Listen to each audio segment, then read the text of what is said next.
bienvenue à AWARE, à la Villa Vasiliève, AWARE Archives of Women Artists Research and Exhibitions, pour cette conférence et conversation de l'effacement à l'évidence, regard croisé sur les femmes artistes de la Caraïbe, entre Christelle Lozère et Myriam Moïse qui va nous rejoindre, qui sont toutes les deux maîtres de conférence à l'Université des Antilles.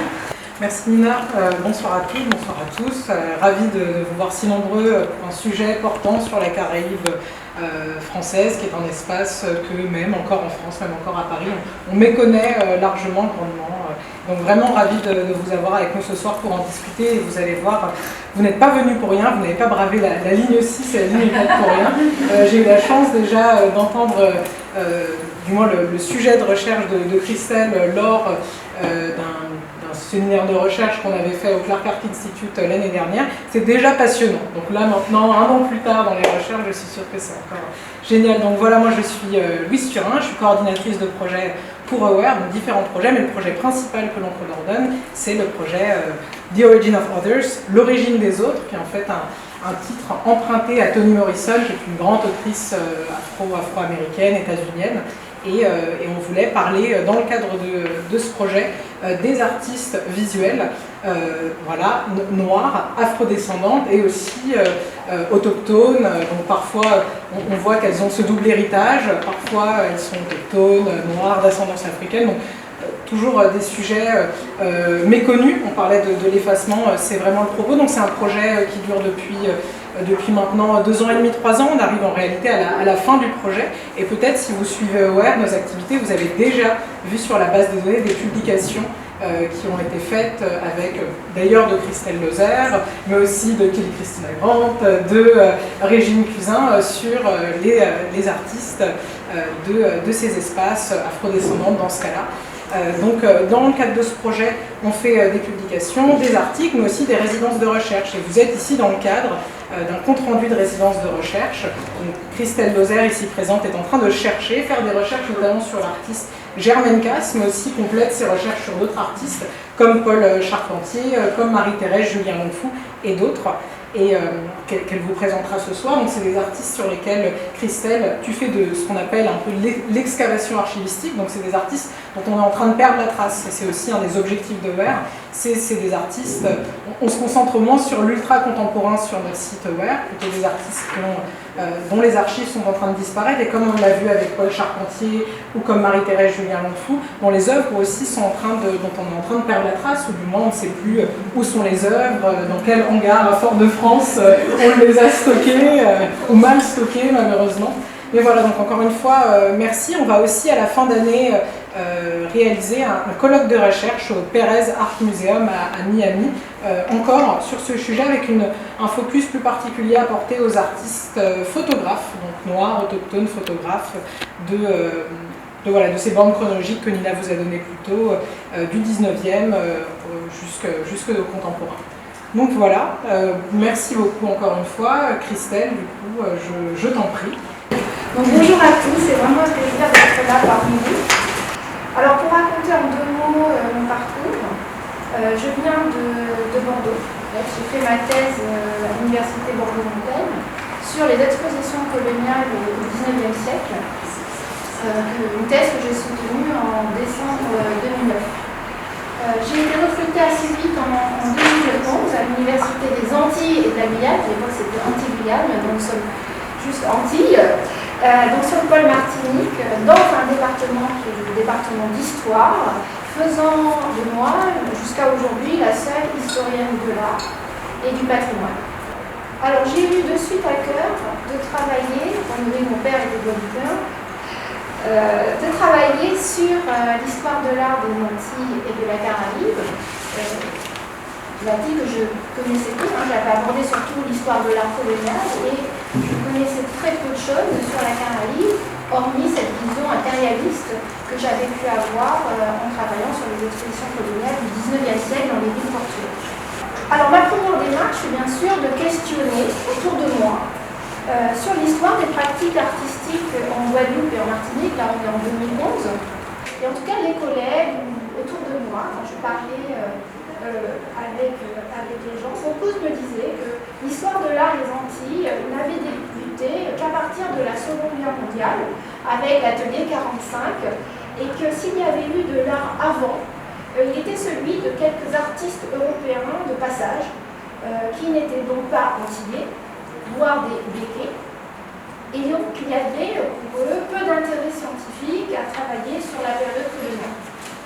Et les travaux universitaires donnaient raison à ce discours, notamment la thèse de Marie Bly, qui s'appelait L'art contemporain martiniquais de 1939 à nos jours, la naissance d'une histoire de l'art dans un contexte post-colonial. Donc l'auteur indiquait que le système esclavagiste avait broyé toute forme artistique dans les Antilles françaises et que l'art vraiment antillais n'avait débuté qu'avec la négritude césarienne, qu'à partir de la négritude césarienne.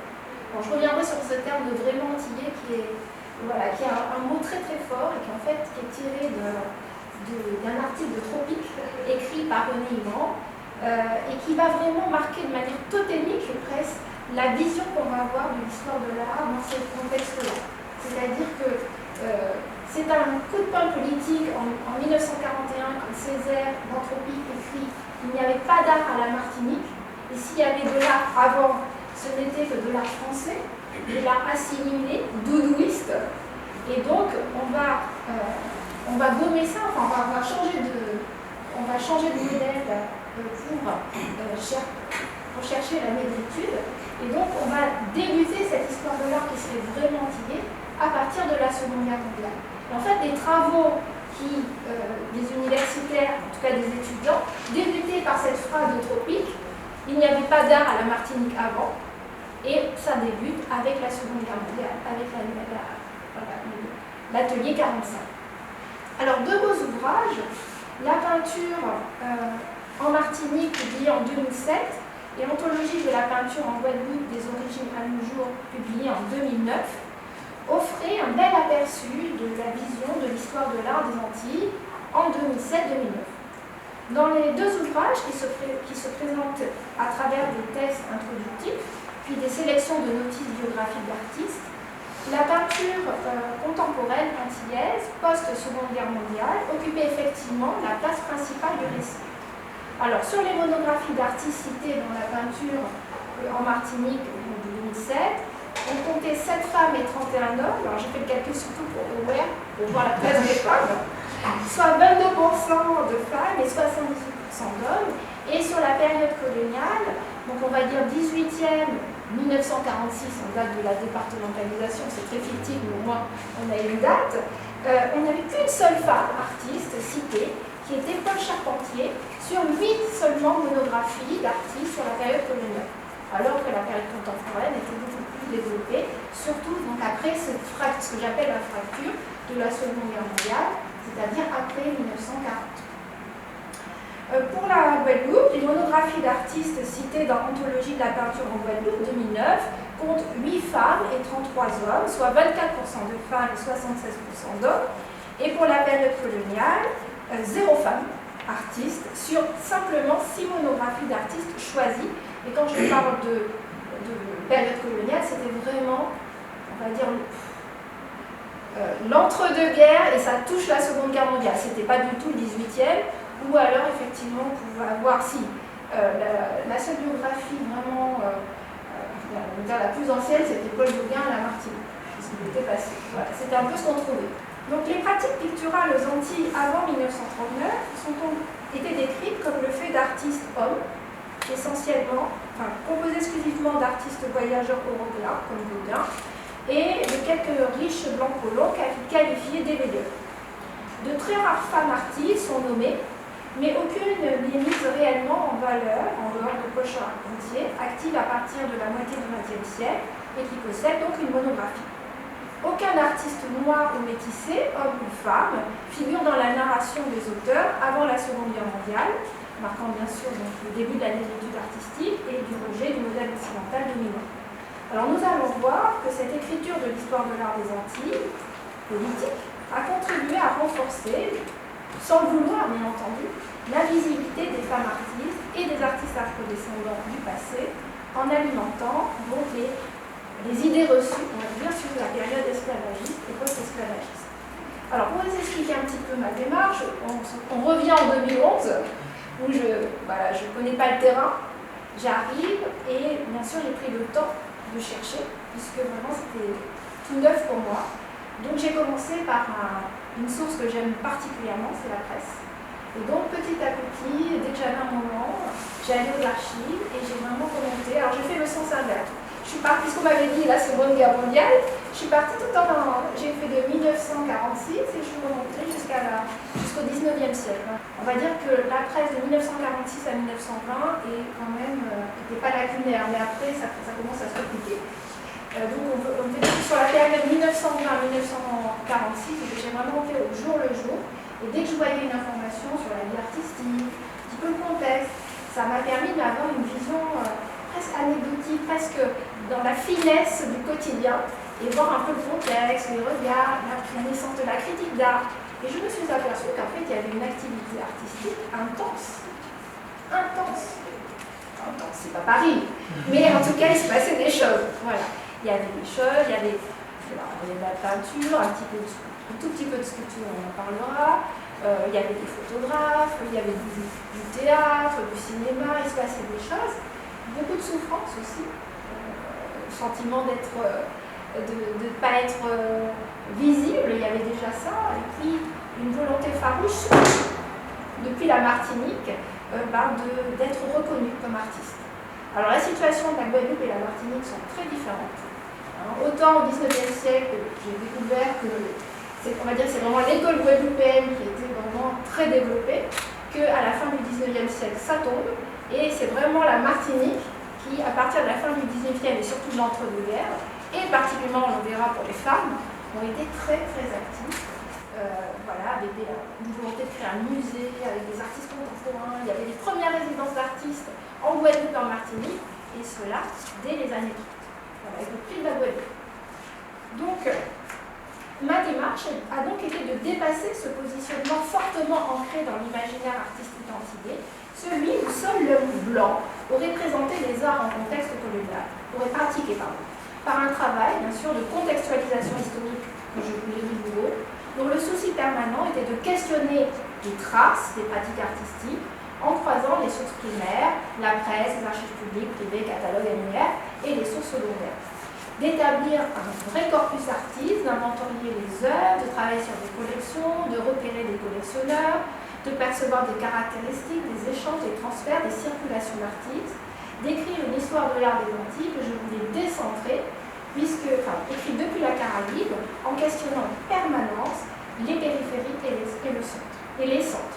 Voilà. Et très vite, je me suis aperçue que Paris avait joué un rôle central dans la migration artistique des artistes. Paris est vraiment la ville qui va se construire ou vont se déconstruire les imaginaires antiques. Pour une raison toute simple, c'est que le pouvoir colonial va refuser, en contexte esclavagiste, qu'il y ait, refuser, je ne sais pas si c'est, oui, qu'il y ait une école d'art, une académie d'art aux Antilles.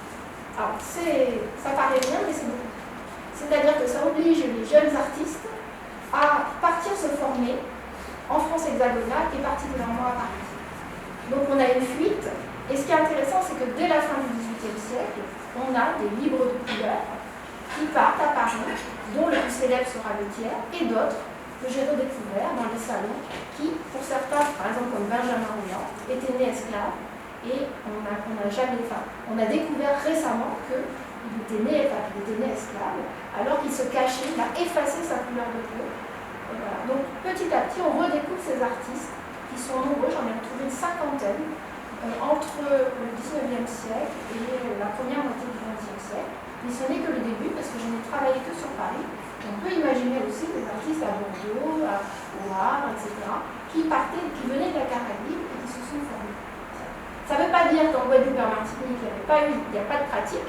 Il faut savoir qu'il y a une petite école de dessin qui est née en Guadeloupe en 1801, mais elle est interdite aux enfants noirs. Elle est strictement réservée aux enfants blancs, et c'est dans le simple but d'envoyer les jeunes en France hexagonale se former. Alors c'est très important parce que s'il n'y a pas d'école d'art, il n'y a pas une pensée, une création marronne entre guillemets depuis la Caraïbe, et aussi il y a une volonté de ne pas ouvrir de musée, de ne pas penser à sa propre histoire. Donc ça c'est très intéressant. Et c'est 1943, là, vous voyez c'est tard, 1943, la création de l'école des arts appliqués, grâce à Césaire, et donc c'est pour ça que il ne faut pas jeter la pierre, c'est-à-dire que c'est grâce à cet acte militant que la première école d'art va ouvrir en Martinique et va s'imposer, va lutter contre le pouvoir colonial pour être indépendant, et ça va permettre de démocratiser et déracialiser les arts. Voilà. Donc mon corpus a été, c'est de la micro-histoire que j'ai pu faire, celle écrite depuis le bas, vers le haut de la société, et mon but était de travailler, de mettre en lumière, à partir surtout de cette décryptement de la presse et puis des œuvres que j'ai mis dans des bases de données. Aujourd'hui, j'ai retrouvé 3500 œuvres, et plus de 600 artistes. Pour vous dire que ce n'était pas un épiphénomène. Voilà. Des artistes oubliés, méconnus ou non connus, hommes, femmes, ceux qu'on ne connaît plus, car leurs œuvres ne sont pas exclusivement celles des grandes collections muséales. Beaucoup d'œuvres ont disparu à cause du climat tropical, donc on n'a que des noms, que des indications, et à chaque fois je remonte le fil pour savoir qui ils étaient. Alors, il y en a qui sont connus, d'autres pas du tout. Parfois, si je peux, je fais de la recherche généalogique pour savoir. Voilà. C'est un corpus que je veux absolument inclusif, avec des artistes du milieu esclavagiste blanc dominant, comme des hauts fonctionnaires, des artistes voyageurs, mais aussi des artistes plus modestes, d'ascendance servile, ou amérindienne, ça j'en ai pas trouvé, plus ou moins métissés, issus de la migration de l'engagement. Je m'intéresse aussi aux professeurs des écoles, des amateurs et des autodidactes. Vous allez voir, c'est très important pour les Antilles de s'intéresser aux professeurs de dessin et aux autodidactes, parce que c'est là où on trouve les premiers artistes noirs. Voilà. Donc un intérêt, comme je vous le dis, a été porté sur ces artistes noirs et métissés, à leur capacité à se former dès la fin du XVIIIe siècle, à constituer des réseaux, à émerger sur la scène artistique locale, nationale et internationale. Voilà. Donc, comme je vous le dis, aujourd'hui mon corpus s'étend à 600 artistes et plus de 3500 œuvres, et vous allez voir que la place des femmes et des artistes afrodescendants est majeure. J'ai retrouvé à peu près une centaine de femmes. Alors ça ne veut pas dire qu'elles sont toutes originaires des Antilles, c'est à un moment donné, alors il y a quelques femmes natives des Antilles, mais à un moment donné, il y a une quantité de femmes aussi qui ont représenté des sujets antillais, et pour certaines, sont venues aux Antilles. J'ai retrouvé 16 femmes natives de la Guadeloupe, 16 femmes natives des Antilles, donc Guadeloupe, Martinique, 6 de la Guadeloupe, 10 de la Martinique, actives dans les salons artistiques de Paris, 2801 à la première moitié du XXe siècle, et 2 ont été identifiés comme métis, mais c'est très délicat. Voilà, par exemple, je vais parler, quand on regarde comme ça Alice Alban, je vais en parler, elle est née Cornette de Saint-Cyr, on se dit, ah ben tiens, famille, grande famille d'habitants sucriers, etc. Quand j'ai vu la photo, on voit bien qu'elle est métisse. Donc, c'est très complexe, c'est très complexe. Voilà, en tout cas, 16 femmes, en tout cas à Paris, on peut imaginer qu'il y en a d'autres, et que derrière ces noms se cachent des identités mystérieuses et secrètes, avec un effacement de la couleur de peau, peut-être. Alors, donc, la première, là on est première femme de ce corpus, c'est Jeanne Bouscarel-Princé, qui est une fille d'habitants sucriers. Et je l'ai retrouvé qu'elle a été baptisée le 7 août 1771 à Guayabe. Donc la famille Bouscarel, c'est son nom de jeune fille, est installée en Guadeloupe et en Martinique depuis le XVIIIe siècle. Voilà, je peux vous raconter toute sa vie. Son mari, donc elle épouse un princé qui est à Saint-Domingue, qui a des esclaves, etc. Mais elle fait partie de ces rares jeunes filles qui, à la fin du XVIIIe siècle, qui appartiennent à la classe aisée, qui va faire cette migration artistique et qui va fréquenter les ateliers de demoiselles professés par des artistes de renom à Paris. Donc elle est née en Guadeloupe, elle fait cette migration artistique et on a très peu d'informations sur elle, on ne sait pas qui est son maître d'atelier. Il faut savoir par exemple que Le Thiers, donc là on parle du peintre guadeloupéen qui était métisse, avait aussi un atelier féminin à Paris. Il semblerait qu'elle n'a pas fréquenté l'atelier de Béthia puisque son atelier est antérieur. Mais en tout cas, il y a tout un... Je ne vais pas vous parler des hommes parce qu'on se contente sur les femmes, mais il y a un réseau guadeloupéen très puissant à Paris au début du 19e siècle. Voilà. Donc elle, Princé, donc fille d'habitant sucrier, esclavagiste, elle est une des rares artistes dans cet empire qui va assumer sa créolité artistique. Parce que tous les autres qu'on trouve, donc les hommes, eux vont faire vraiment se noyer, s'effacer plutôt dans les grands thèmes de la peinture néoclassique, des Vénus, voilà. Et elle est la seule qui assume, d'une certaine manière, sa créolité artistique. Cela dit, elle va être la précurseur de ce que j'appelle le paysage pittoresque caribéen, où derrière la beauté des paysages, elle montre en 1813-1814 au Salon de Paris, la réalité quotidienne, c'est-à-dire le retour des sauvages. Voilà. Je n'ai pas le temps de développer, mais voici Jenny Princé. Alors, elle est un peu... Il y a très peu d'artistes guadeloupéens et martiniquais à cette période-là. Il faut vraiment attendre la fin du XIXe siècle pour voir vraiment un bon corpus, une venue d'artistes.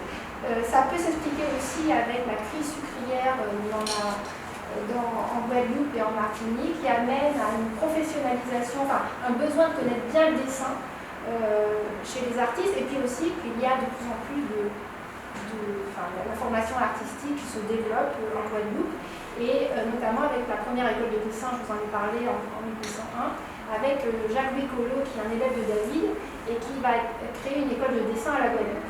Donc il y a pas mal d'artistes qui viennent de cette école, puis la Martinique c'est un peu plus complexe. Alors, je n'ai pas le temps de tout vous raconter. Voici une autre artiste femme. On est toujours chez les artistes blanches créoles. Inès de Beaufond, née le 26 juillet 1851 à Fort-de-France, avec 3 œuvres que j'ai pu retrouver dans des collections privées. Jeune femme au piano, 1891, Portrait de jeune fille, ou encore Innocence, non datée. Donc, elle est née à Fort-de-France, mais pour ceux qui connaissent un peu la Martinique, il y a le quartier Beaufond qui se trouve aux Trois-Îlets.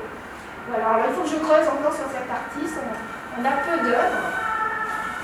Alors, là, on n'est pas sur c'est vraiment une toute petite parenthèse, et pour vous dire que là, j'ai travaillé aujourd'hui sur les femmes artistes natives, celles qui sont nées, mais il y a aussi des artistes européennes il y a une circulation intense, pas que européenne, mais aussi américaine, des États-Unis qui viennent dans la Caraïbe. Et là, on a une artiste femme. Alors, il y a des travaux récents tout à fait magnifiques sur cette miniaturiste qui était à Fort-de-France, Charlotte Martner, avec des œuvres juste spectaculaires. Donc voilà, alors elle a travaillé une vingtaine d'années à la Martinique, elle avait son atelier de miniature. Je passe parce que je ne peux pas aller vraiment en détail, j'ai plein de choses à vous raconter. Voilà, donc ce sont des œuvres assez extraordinaires. Il y aurait tant de choses à dire. Alors, si la présence de l'élite blanche créole domine bien sûr largement ce premier corpus, puisqu'il faut être, on va dire, libre pour pouvoir entreprendre le voyage et venir de milieux, et c'est tout le but de cette absence d'académie, c'est-à-dire de limiter, de contrôler cette migration artistique, puisque seuls les artistes de milieux sociaux et privilégiés vont pouvoir faire ce voyage, se loger, avoir des réseaux, vivre de leur art, etc. Quand on sait que d'être artiste, c'est difficile. Voilà, donc ça épure bien. Et donc, bien entendu, ce premier corpus que j'ai est très élitiste et plutôt à 90% blanc. Mais on peut voir quand même en filigrane quelques artistes métis, noirs, c'est très difficile de savoir, qui apparaissent dans ces salons, notamment le nom de Télèphe, Marguerite Marie Télèphe, née à Saint-Martin en Guadeloupe, qui est miniaturiste et qui présente au Salon de Paris un cadre de 3 miniatures, 3 portraits. Voilà, alors j'ai pas retrouvé les œuvres, mais on voit bien qu'elle est une femme, elle n'est pas dans un atelier de grand maître, elle est dans un atelier privé de jeune fille, elle fait de la miniature. On sent que c'est pas le même monde tout à fait encore. Voilà, alors tout ça m'amène à revenir en Guadeloupe et en Martinique et vous dire qu'il y il y a, en fait, le blocage vient depuis la colonie. C'est pour ça que les artistes fuient. C'est-à-dire qu'on voit bien qu'il y a une exclusion des artistes, enfin des jeunes, à la formation des beaux-arts. Que ce soit à l'école de Polo, où c'est réservé aux enfants blancs, c'est bien écrit dans le décret.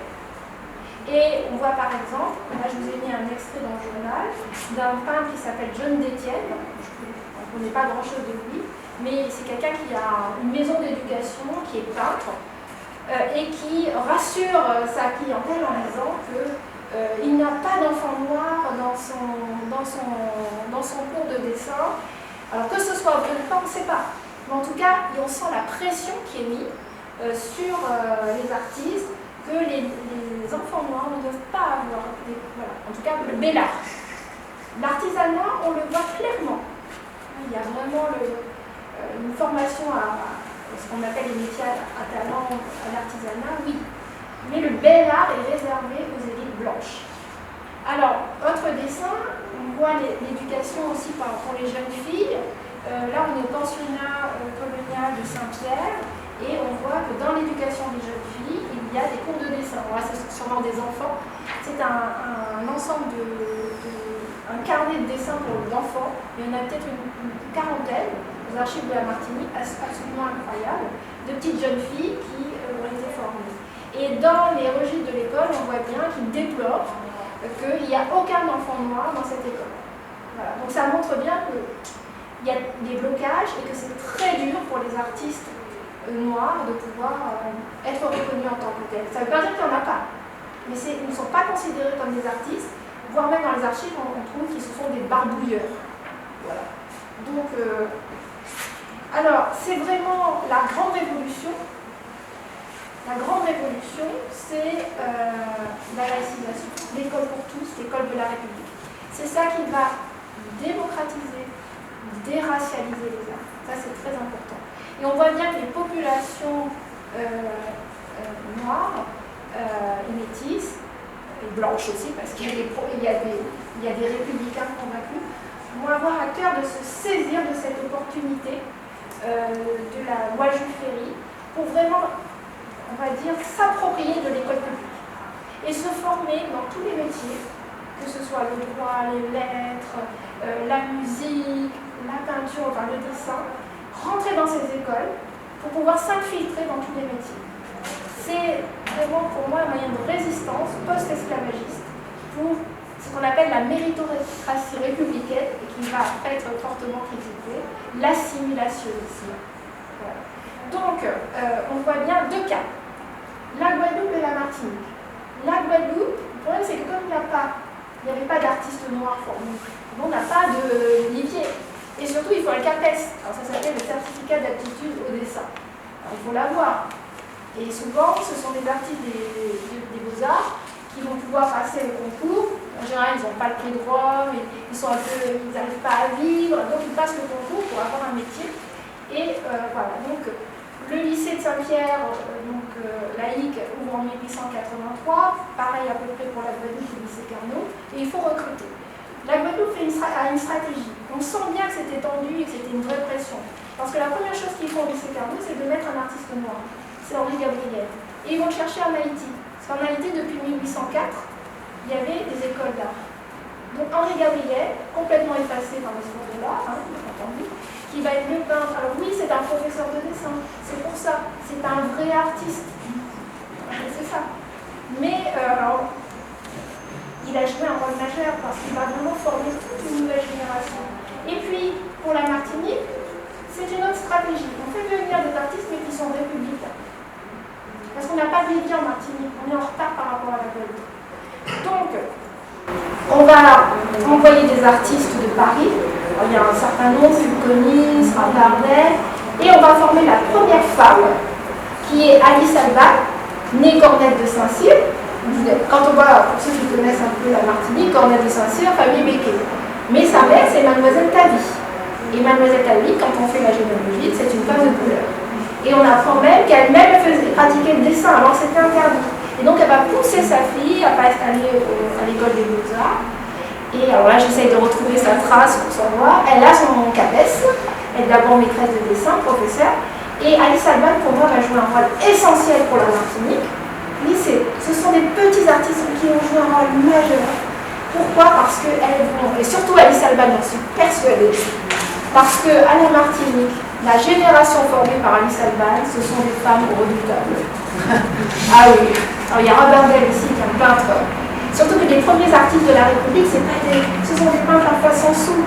Par exemple, il y a Rabardel, c'est quelqu'un qui vient d'un milieu très modeste. Les Blancs, oui, mais il vient d'un milieu modeste. Donc c'est pas le même rapport. Il va vraiment avoir un coup de cœur pour la Martinique, il va finir sa vie là-bas. Et je ne vais pas vous montrer, c'est pas le sujet, mais il a des œuvres assez exceptionnelles, très intimes. Voilà. Donc c'est des petits artistes, mais qui sont vraiment intégrés dans le milieu et qui vont se battre pour démocratiser et déracialiser les pratiques artistiques. Il faut savoir qu'Alice Alban va vivre 100 ans. Donc elle va avoir des élèves. Je ne sais pas ce qui s'est passé dans ce pensionnat colonial de jeunes filles, mais voilà. Il y a Suzanne Césaire, il y a Mayotte Alpalbi, elles sont toutes là. Toutes celles qu'on connaît qui ont marqué la Caraïbe viennent de ce pensionnat colonial. Je pense que les filles entre elles se sont bien préparées, elles étaient bien militantes. Et pour les femmes, il faut comprendre que les arts ont été un moyen de s'émanciper, de trouver leur liberté. Alors chacune dans leur domaine, ça peut être la peinture, la musique, la danse. Il faut comprendre que l'entre-deux-guerres, c'est le pouvoir des femmes à la Martinique. Et elles vont inonder la scène martiniquaise, mais surtout la scène parisienne, dans tous les domaines. Elles sont partout. Elles sont partout. Et elles ont été bien sûr effacées pendant longtemps. Mais je pense qu'Alice Alban a joué grandement à cela. Alors qu'est-ce qu'on connaît d'Alice Alban? Pardon, je fais des petits carnets de dessin. Mais voilà, elle est là. Je ne peux pas savoir exactement quel rôle elle a joué. Mais on a une photo d'elle que je ne vous ai pas mis, on voit toute sa classe, et quand on voit le nom des jeunes filles qui sont là et qui ont 15-18 ans, c'est vraiment elles sont toutes là, quoi, toutes celles qu'on connaît, les Nardal, elles sont toutes là. Voilà. Alors, en même temps, on arrive dans l'entre-deux-guerres, c'est la méritocratie, l'assimilation, c'est le triomphe, et puis on doit justifier l'empire colonial. Or, ce qu'on appelle les vieilles colonies, je vous donne un peu de contexte, pour comprendre les enjeux, puis Myriam n'est pas là. Voilà. Les vieilles colonies, en fait, doivent servir de modèle aux nouvelles colonies. C'est-à-dire qu'il faut montrer que 300 ans de colonisation ont servi et que Guadeloupe, Martinique, Guyane, Réunion, ce sont des modèles de culture et que grâce à la République, qui a aboli l'esclavage, qu'on appelle le chauchérisme, on a pu s'élever, etc. Il ne faut pas croire que c'est juste un discours qui est depuis la France, le ministère des colonies. C'est aussi un discours très construit et très pensé depuis la colonie. C'est-à-dire, je vous ai dit, ils se sont infiltrés un peu partout. Et depuis la Guadeloupe et Martinique, c'est un moyen aussi de considérer qu'on est français. On veut être très français. L'assimilation, voilà, c'est on est français, il y a la méritocratie. Donc on voit bien dans ces années 20 et 30 qu'il y a des modèles de référence, que ce soit en littérature, René Marant, que ce soit en musique, avec Mayotte Alpalbi complètement oubliée, une femme qui a été la grande compositrice de Guigui des années 30, Légion d'honneur complètement effacée par l'histoire de la musique, mais qui était vraiment quelqu'un d'assez exceptionnel. Et Germaine Casse, que je vais vous présenter tout de suite, qui a été la chef de file de la méritocratie. Bon, elle, c'est un petit peu différent, mais dans cet entre-deux-guerres. On va chercher des modèles pour montrer. Et c'est vraiment la Guadeloupe et Martinique, plus que la Réunion, et encore plus que la Guyane, parce que la Guyane, ça pose un peu de problème. C'est loin, puis il y a des sondages. Donc ça ne sert pas. Le modèle, c'est vraiment la Guadeloupe et la Martinique. Donc on va utiliser toujours des termes de beauté, de perles, ce sont des émeraudes, ce sont les filles de France, on les aime. Voilà, c'est ce qu'on va appeler le doudouisme, l'assimilation. Plus tard, on va appeler ça le doudouisme, c'est de l'exotisme. Mais en réalité, c'est totalement manipulé, contrôlé par les hommes politiques de l'entre-deux-guerres noirs qui sont très présents dans le gouvernement. Alors je vous ai mis peut-être la personne clé de cette entre-deux-guerres, qui est Gratien Candace, député de la Guadeloupe, et qui va jouer un rôle très important dans ce que j'appelle le renversement d'imaginaire, où il y a une prise de contrôle sur les imaginaires où on va casser l'image de l'esclave, du noir déshumanisé, pour montrer la beauté et la fierté d'être martiniquais guadeloupéen. Et ça va passer par ce qu'on appelle le portrait assimilation, le portrait assimilé par le costume, la valorisation du costume traditionnel. Voilà. Et c'est sous les femmes qui vont porter ça, la beauté noire antillaise. Deux personnes clés, Henri Béranger, qui est le sénateur de la Guadeloupe, qui est aussi ambassadeur de France aux États-Unis, gardez cet élément, ça c'est très important, et qui est aussi le président de la Société coloniale des artistes français. Et il est très ami, c'est le même parti politique, hein, c'est radical, parti radical socialiste, c'est la gauche un peu centre.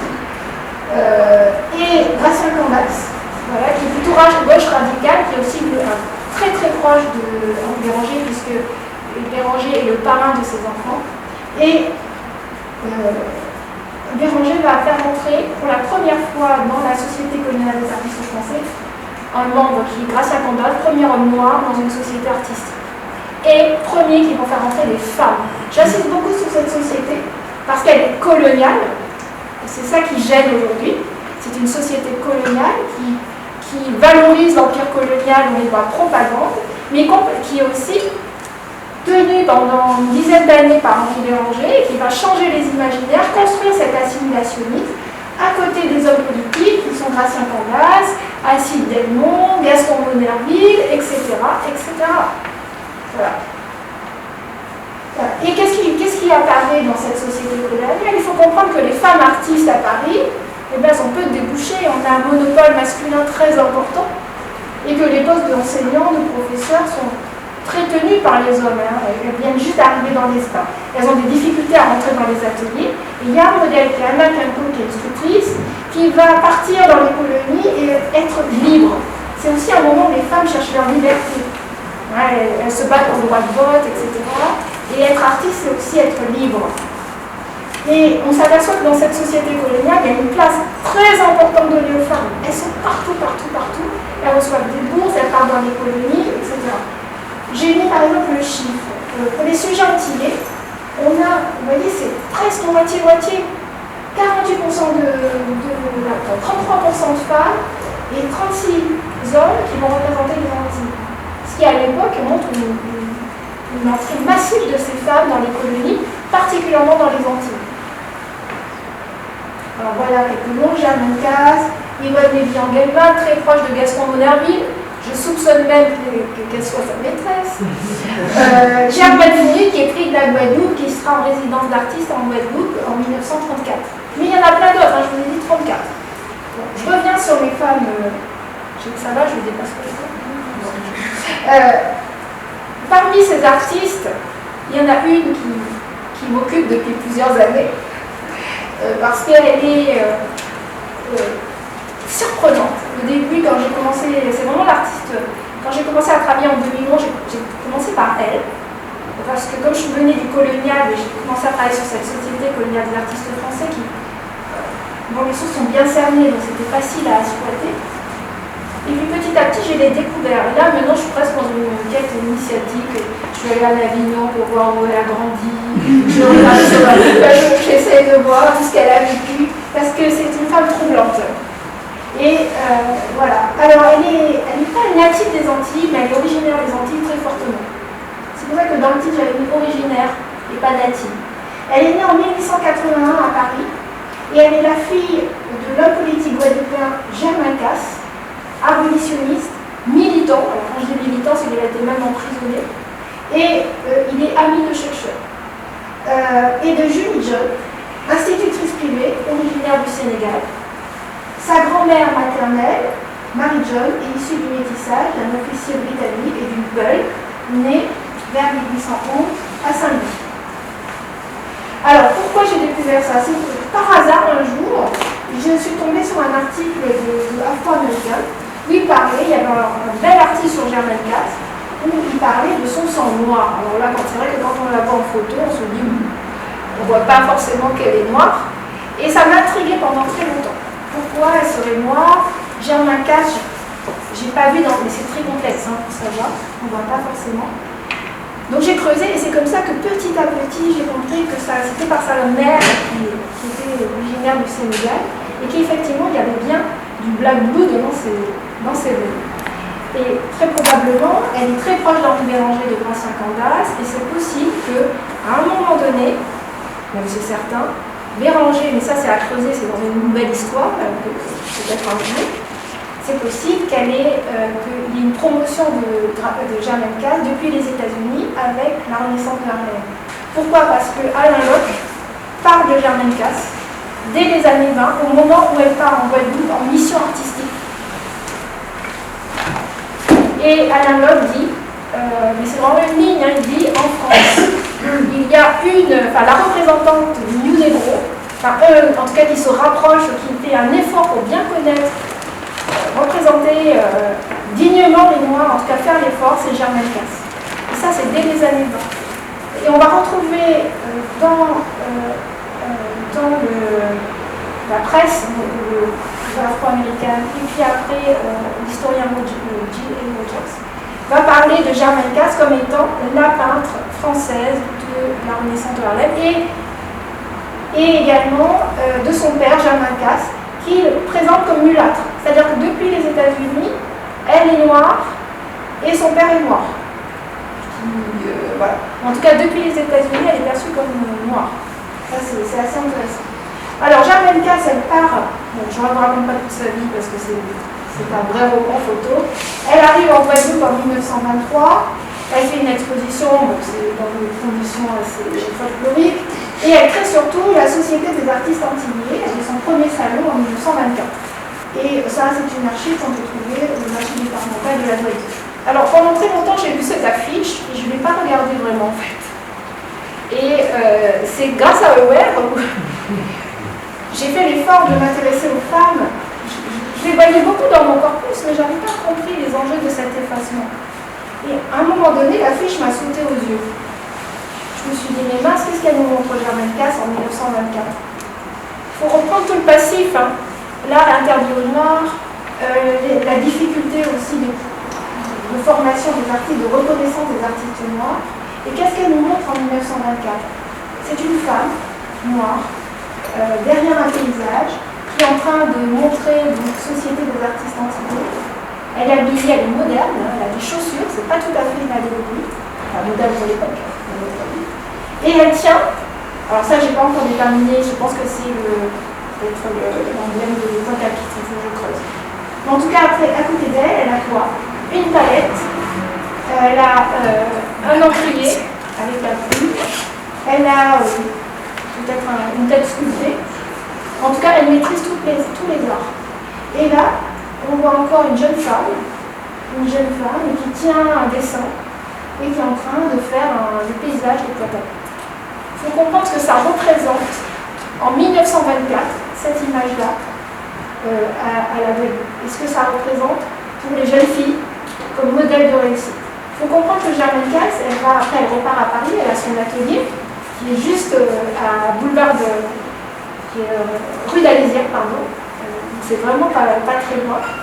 Elle avait son atelier qu'elle appelait l'atelier Carriera pendant une vingtaine d'années. Elle va être spécialiste sujet guadeloupéen à Paris.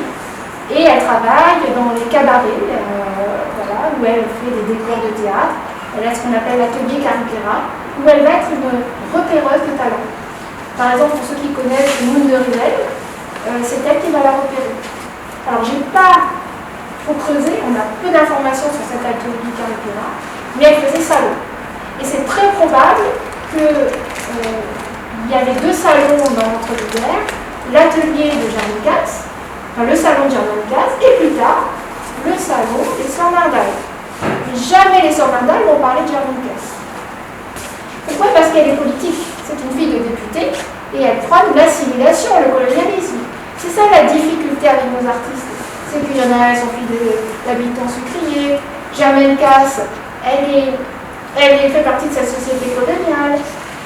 Et quand on voit les œuvres de Germaine Casse, elle présente une grande exposition sur la Guadeloupe en 1925 à la Galerie Georges Petit. Grand événement. Très probablement, j'oublie le nom de l'artiste de la Renaissance de Harlem, ça m'échappe, Marie Lou, peut-être. Marie Douame. Peut-être. Celle qui vient à Paris en 1925, c'est ça? Fanny Douame. Voilà. c'est très probable, elle arrive au moment où Germaine Casse triomphe à la Galerie Georges Petit sur la Guadeloupe. Germaine Casse, qu'est-ce qu'elle fait? C'est la première galerie de portraits. Elle fait des portraits réalistes. Elle met un nom, elle met des prénoms. C'est Édouardine, portrait de jeune fille, portrait de monsieur Alidor d'Orville. On sent qu'il y a une volonté de dignité. On casse les modèles de l'esclave. On n'est pas dans quelque chose de... Voilà. Il y a une production coloniale, et puis il y a une section plus personnelle. On sent que c'est des gens qu'elle a rencontrés en Guadeloupe. Effectivement, j'ai pu les retrouver pour savoir qui étaient ces gens-là. Voilà, j'ai retrouvé Guadeloupe, elle avait 14 ans, elle a peut-être prêté pour elle, petite jeune fille. Il faut savoir que Germaine Casse a une enfant, c'est une petite fille, donc peut-être qu'elles ont joué ensemble, peut-être que c'est des gens de sa famille. Ça sera à creuser. Alors, il y a plein de portraits, voilà, et puis Alidor d'Orville, on voit de la dignité. Et ça correspond aussi à un moment où on se questionne sur, alors dans la Renaissance peruvienne, comment représenter dignement les Africains américains. Et ça correspond aussi en 1925. Alors elle ne le dit pas, en fait, c'est ça le problème, c'est qu'elle ne le dit pas. Et que plutôt dans ses discours, elle est plutôt coloniale, parce qu'elle fait partie d'une grosse machine coloniale. Voilà. Mais elle va triompher, elle va avoir la Légion d'honneur, une femme, artiste, Légion d'honneur. Voilà. C'est très important, elle est portée. Ça, c'est vraiment un petit plaisir que je vous montre, parce que je ne sais pas si vous reconnaissez. Ah oui, je découvre par hasard un livre sur Pauline Nardal qui dit en 1931, quand j'arrive, elle n'est pas encore Pauline Nardal, elle arrive à Paris, à Montparnasse, et tous les artistes disent on veut vous peindre, mademoiselle, voilà. Et elle adore ça, elle dit j'adorais poser pour les artistes, elle n'est pas encore Pauline Nardal, elle est une jeune fille, elle arrive en 31. Alors je regarde ma base de données avec les tableaux, je me dis où Élie Baville, il y a quelque chose. Alors on sait qu'elle a été peinte par Maxa Nordau, ça elle le dit clairement. Et après elle dit je n'ai pas su ce que sont devenus les tableaux puisque je posais comme ça. Et alors parfois ça me ressemblait, parfois ça ne me ressemblait pas. Alors là, moi je peux quand même, il y a quelque chose. Voilà, alors j'ai montré ce tableau à une spécialiste de Pauline Nardal. Oh, c'est pas possible, elle était trop... Oui, mais peut-être que effectivement ça lui ressemble. C'était une petite parenthèse, mais pour montrer le... Voilà. Alors ce qui est intéressant, c'est qu'il y a des connexions. On ne parle pas de Germaine Casse parce qu'il y a aussi une séparation entre la Guadeloupe et la Martinique. Et puis c'est aussi générationnel. Germaine Casse, elle est plus âgée. Les sœurs Nardal, elles sont plus jeunes. Césaire aussi, ce sont des jeunes. Casse, elles ont une quinzaine d'années de différence. Casse, elle est colonialiste. Les autres sont anticolonialistes. Ils n'ont pas le même âge, c'est pas le même univers. Germaine Casse a évolué dans le milieu politique. Donc je crois qu'il y a une volonté de ne pas parler l'un de l'autre, même si on existe. Je pense qu'à ce moment-là, c'est plutôt Germaine Casse qui est connue et moins que les... Voilà. Donc c'est intéressant parce qu'aujourd'hui, Germaine Casse, elle a totalement été effacée.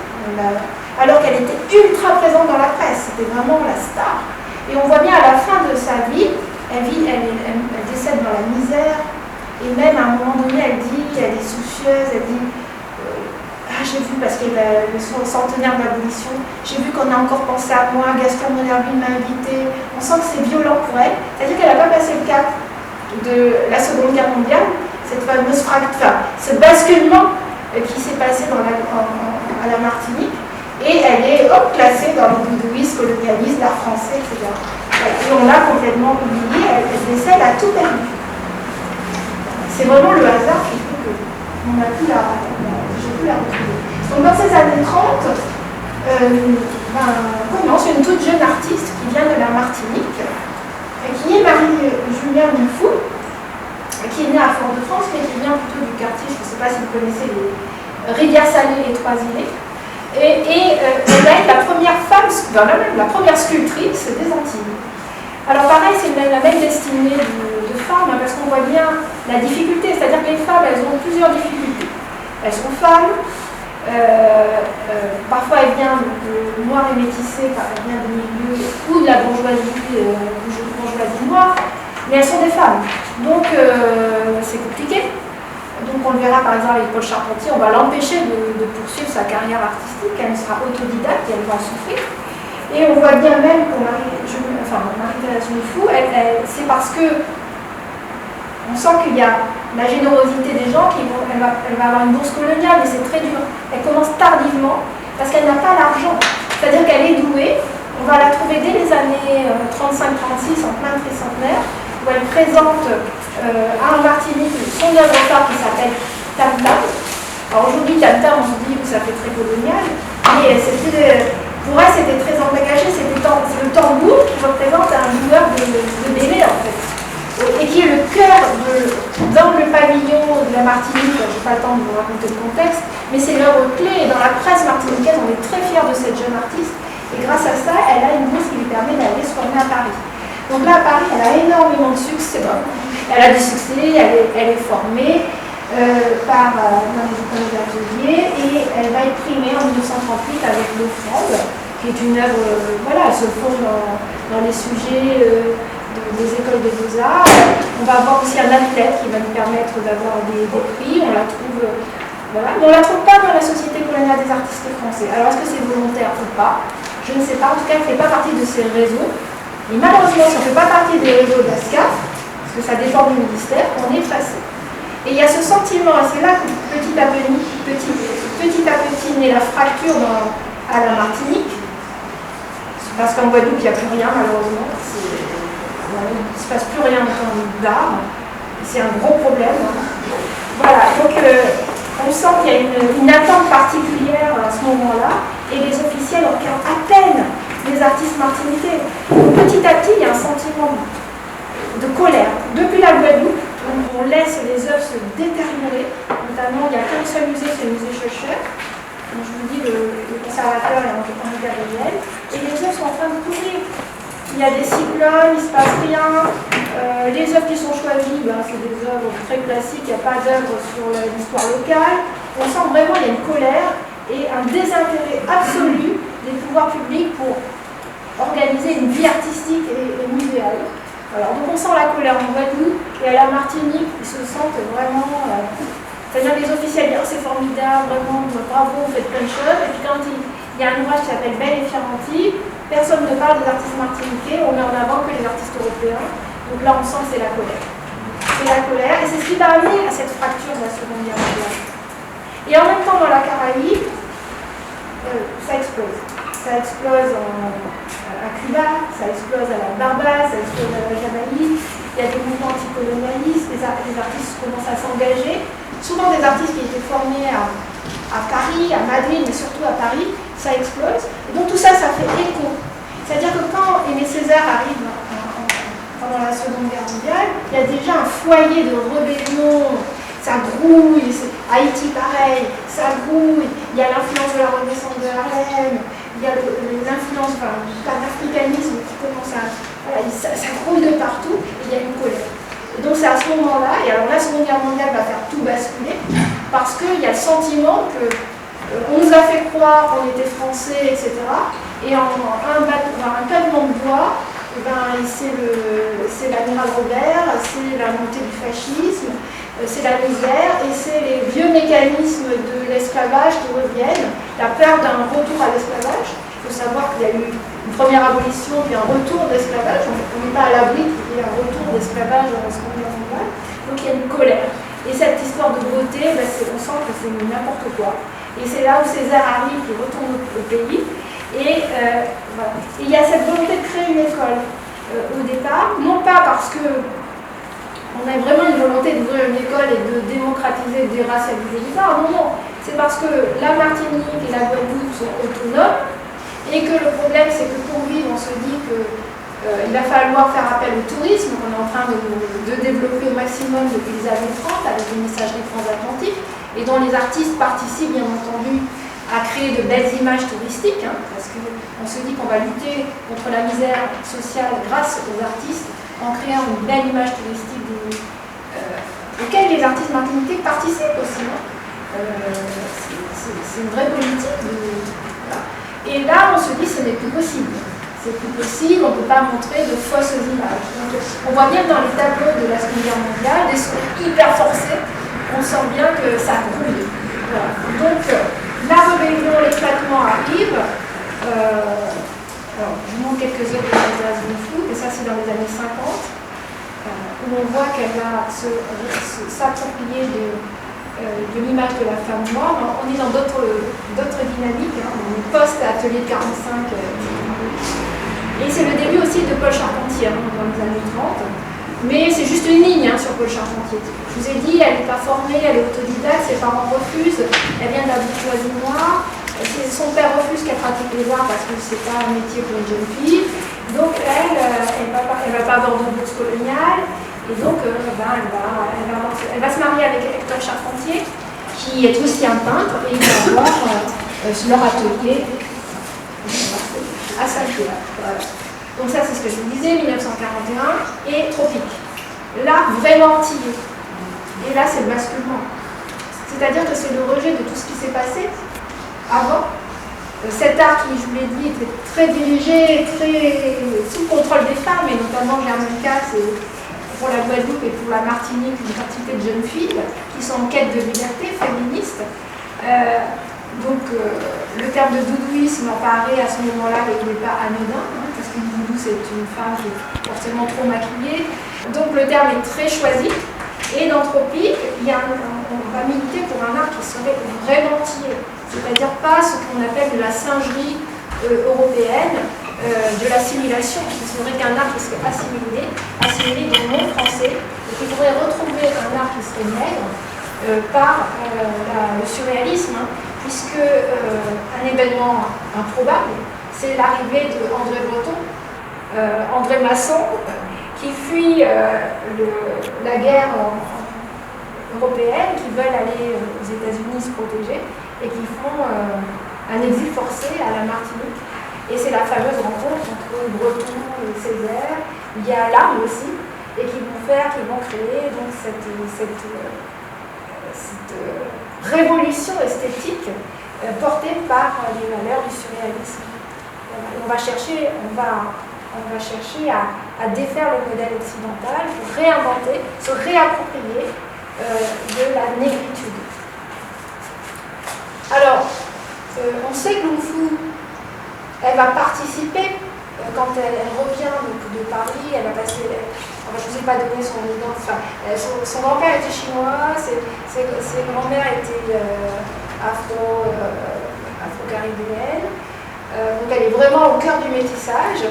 Et donc, elle participe, elle revient à la fin de la guerre, elle revient en Martinique, elle est passée par la Mouchine, et elle va participer au mouvement de l'atelier 45. Paul Charpentier, un petit peu de loin, parce qu'elle est autodidacte, elle participe à tout ce mouvement de cette nouvelle école, hyper engagée autour d'Aimé Césaire. Enfin, Aimé Césaire, il est artiste, mais il a tout un groupe avec René Legrand, ils sont remontés comme des... Voilà. Et puis surtout l'atelier 45, qui est un groupe de rébellion d'école des arts appliqués. Enfin, c'est toute une histoire extraordinaire, parce qu'en fait, tout explose, c'est nourri, gangréné de tension à l'intérieur, pour savoir comment on va faire naître un art nègre.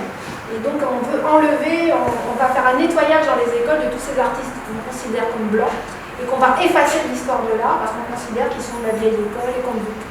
Voilà, c'est un acte militant, mais qui a construit l'histoire de l'art aujourd'hui et qui a eu pour effet de balayer toutes ces temporalités que je vous ai données, parce que c'était un moment fort aussi et nécessaire, mais qui aujourd'hui demande à être redécouvert. Voilà, un art vraiment antillais. Bon, ce qui est bien, c'est que René Legrand, qui fait partie du groupe de Césaire, n'est pas du tout antillais. C'est ça qui est extraordinaire. Et que lui-même, il était contesté en tant qu'artiste blanc. Et finalement, il est marié avec une Martiniquaise, il n'est pas du tout antillais. Donc c'est un peu bizarre. Voilà. Ou encore, plaidoyer en faveur de l'art à la Martinique, d'Urbain Remini, qui est un sculpteur, et qui va répondre à René Legrand en disant, mais tu n'es, en gros, entre les lignes, tu n'es pas martiniquais. Voilà. Donc tu ne fais pas partie, tu ne fais pas partie des artistes antillais. Enfin, bon, c'est une histoire de pouvoir très complexe. Voilà. Alors, simplement pour vous dire qu'après on revient sur les femmes, avec Marie-Thérèse Lung Fu, il faut comprendre qu'à partir des années 50, elle est la grande artiste de la Martinique. C'est-à-dire que c'est une femme, comme Germaine Casse l'avait fait, c'est une femme motrice. elle a un atelier féminin, elle est engagée, elle est martiniquaise. C'est-à-dire qu'après, on va affirmer ce qu'on ne faisait pas avant. Avant, on était français. On affirmait qu'on était français. Là, on est martiniquais. Et on va présenter, vous voyez, les réalités martiniquaises. C'est-à-dire que c'est plus la bourgeoisie de Fort-de-France. On va parler des vrais artistes noirs et viennent de la campagne. Et montrent les vrais gens. Alors, quand on regarde les œuvres de la même période, pour moi, je vois pas beaucoup de différence.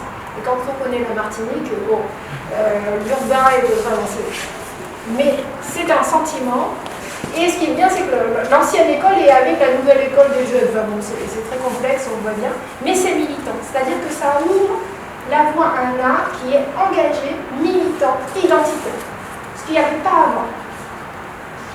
Et Lou Fou, elle est fondatrice et présidente du Salon des réalités martiniquaises de 1952 à 1959, et elle va créer la revue culturelle Dialogue en 1955, où elle va animer avec énergie le mouvement des artistes martiniquais et va rédiger le manifeste du monde noir, prônant le métissage culturel, l'égalité et l'échange entre tous les peuples. Voilà, il faut savoir que dans son comité d'honneur, il y avait Richard White, Aline Diop, René Parent, Joseph Zobel, Jean-Paul Sartre ou encore Michel Louise, et qu'elle était en lien avec Aimé Césaire. Alors, elle va signer avec son groupe d'artistes un manifeste, et elle est la précurseur de la créolité. Bien sûr, quand on va écrire l'histoire de la créolité, on ne va pas du tout parler de Lou Fou. Pas du tout, complètement effacé, oublié. Je fais un tout petit extrait. Tout antillais, tout afro-caraïbe, afro-américain, africain et sympathisant européen va se considérer comme étant correspondant hindous, asiatiques, ceux qui se trouvent au carrefour et sans mêler clament et lancent à leur tour leur message au monde, conviés au banquet. C'est vraiment une invitation à tous les sympathisants du monde noir, et on est là vraiment dans quelque chose de très ouvert qui peut-être n'est pas tout à fait en adéquation avec la de toutes ces réalités. C'est-à-dire qu'elle est liée, mais c'est un autre discours, un discours, voilà. Sachant qu'elle-même, elle est le fruit d'un métissage. Voilà, elle est au carrefour de cette créolité qui est métissée. Alors juste, je reviens sur ces œuvres, parce qu'on les a redécouvertes vraiment, Myriam peut-être en parlera, parce que on a parlé de Marie-Thérèse Lou Fou, on reparle de Marie-Thérèse Lou Fou, qui a été effacée. C'est la réflexion que je veux avoir avant de laisser la parole à Myriam. C'est pourquoi aujourd'hui, toutes ces femmes, je me mets, pourquoi ces femmes sont effacées? C'est complexe. Alors déjà, parce qu'il n'y a pas eu de travaux, déjà, jusque-là, sur cette période. S'il n'y a pas de travaux, on peut pas... Mais pas seulement. Il y a le fait qu'elles soient des femmes. On voit bien dans l'histoire de l'art, et le programme de l'art le montre parfaitement, que les femmes artistes, l'histoire de l'art étant écrite souvent par les hommes, on voit bien que les femmes ont été effacées dans l'histoire de l'art. Donc elles ont déjà ça. Mais en plus, on voit bien, et c'est le cas par exemple de Germaine Casse, qui est morte en 1967, Paul Charpentier, alors on parle d'elle parce que, à mon avis, elle est dans le livre que je vous ai cité en premier, parce qu'on parle de son mari, Hector Charpentier, ou de son fils. Donc c'est comme ça qu'on a peut-être s'est senti obligé de parler de Paul Charpentier. Et à la fin, on dit « Ah, c'était une bonne mère, elle avait 4 enfants. » Donc on précise quand même qu'elle était une bonne mère, ça c'est intéressant. Et quand on sait que Lou Fou, elle est décédée en 1980, comment on peut comprendre qu'aujourd'hui, cette écriture d'histoire de l'art qui était engagée, on peut comprendre. On n'a pas parlé de Marie-Thérèse Lou Fou. On n'a pas parlé de Germaine Casse. C'est récent. Donc comment expliquer ça? Et c'est tout l'important de contextualiser et de temporaliser. C'est-à-dire de comprendre, on comprend ce qui s'est passé. Parce qu'avec cette phrase, l'art vraiment antillais, tout ce qui s'est passé, on voit bien nos profils d'artistes. C'est compliqué. On a Jenny Princé, fille d'habitants sucriers, des béquets qui restent dans leur monde. On a Alice Alban, mais elle est juste professeure de dessin. Est-ce que, alors qu'on voit bien qu'elle a joué un rôle moteur et qu'elle devrait être très valorisée, on dit qu'elle a vécu 100 ans, combien de jeunes filles elle a formé? Elle a été par exemple le premier professeur d'Alix Aimé, qui est une artiste qui va avoir une belle carrière en Indochine, très connue en Asie. Voilà. Donc, combien d'artistes elle a formé? Pourquoi on parle pas d'elle? Germaine Casse, on comprend. Elle représente tout ce qu'on a détesté parce qu'elle avait le monopole. Et pourtant, regardez son affiche. Combien de jeunes filles se sont mises aux arts par le fait qu'elle a été engagée? Pourquoi, depuis les États-Unis, sans qu'il y ait ce contexte lourd, elle a été perçue aussi comme une artiste novatrice? Vous voyez, il y a quelque chose qui s'est passé dans l'écriture. Il faut comprendre que dans la Seconde Guerre mondiale, et après, il y avait une volonté des artistes martiniquais, particulièrement les Guadeloupéens et les Guadeloupéens, de faire ce que les autres n'avaient pas fait, c'est-à-dire de laisser des traces et d'écrire dans les revues, d'être engagé, d'écrire, de parler, d'écrire cette histoire de l'art, mais d'écrire une histoire de l'art engagée, où on va choisir les artistes qu'on veut mettre en avant.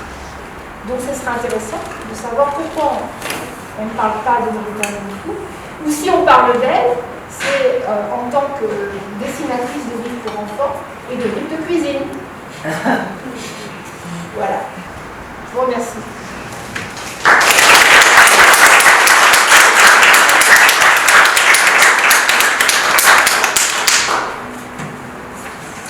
Merci beaucoup. Donc je suis ravie d'être ici dans ce lieu vraiment qui est emblématique, que j'ai vu en photo et que voilà, j'ai eu l'opportunité d'observer pendant que je t'écoutais, Christelle.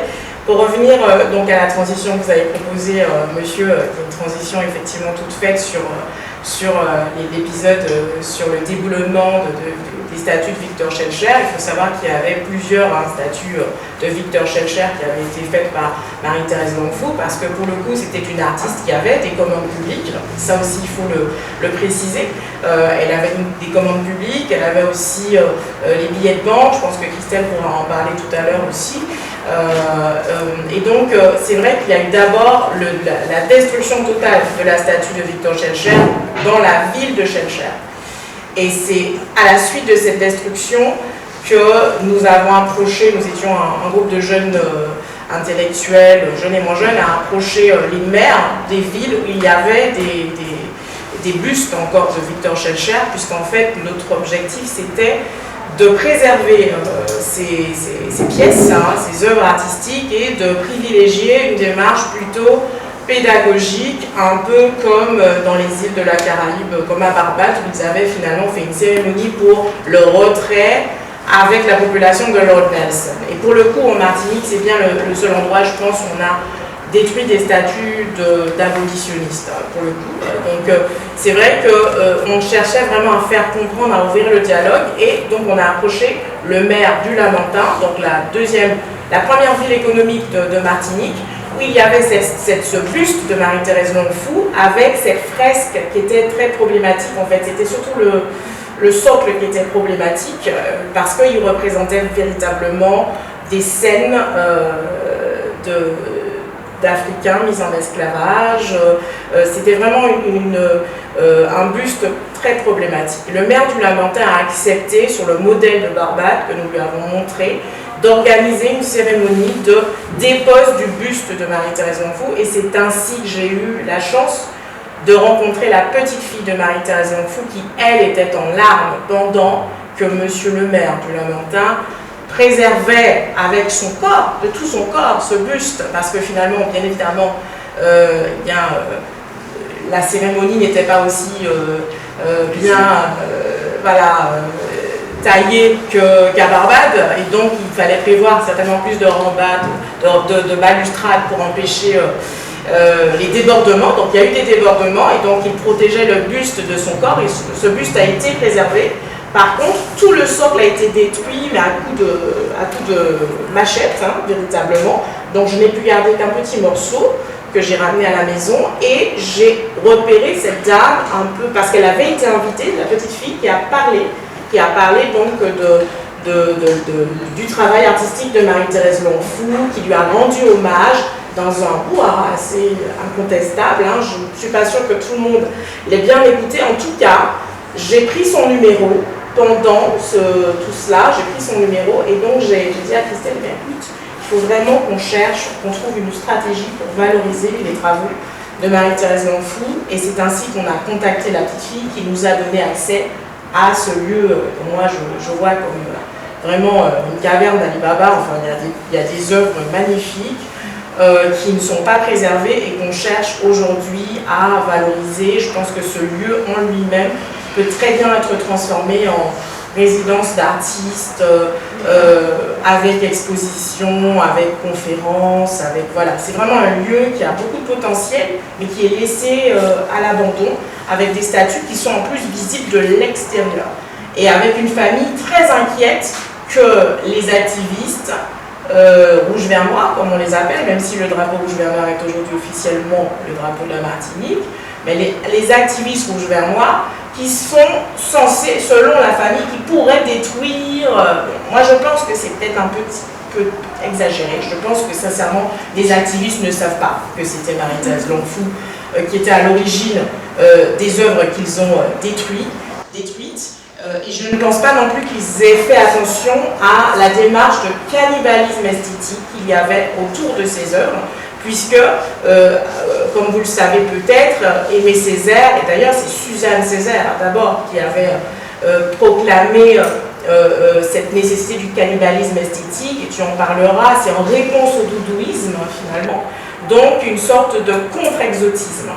Et donc Aimé Césaire avait donc choisi, au lieu de détruire les œuvres qui étaient problématiques, il avait choisi d'inviter des artistes martiniquais à proposer des fresques pour pouvoir, comme pour la porte du tricentenaire, tu en parleras. Donc on est un petit peu sorti un tout petit peu du sujet, mais c'est vrai que Marie-Thérèse Longfou, on ne peut pas en parler sans parler de Victor Schœlcher, même si on cherche, nous, à en parler d'abord sans mettre en avant Victor Schœlcher, parce qu'on ne souhaite pas que la polémique se concentre sur ça. Donc j'aimerais que Christelle, donc peut-être tu reviennes sur cette partie, sur la partie de la vie de Marie-Thérèse Longfou. Finalement, c'était quand même une artiste qui avait d'une part des commodes publiques, elle avait aussi les billets de banque, et donc tout cela, ça pouvait aussi rentrer dans la dimension problématique, dans le fait qu'elle soit exclue aussi de certains cercles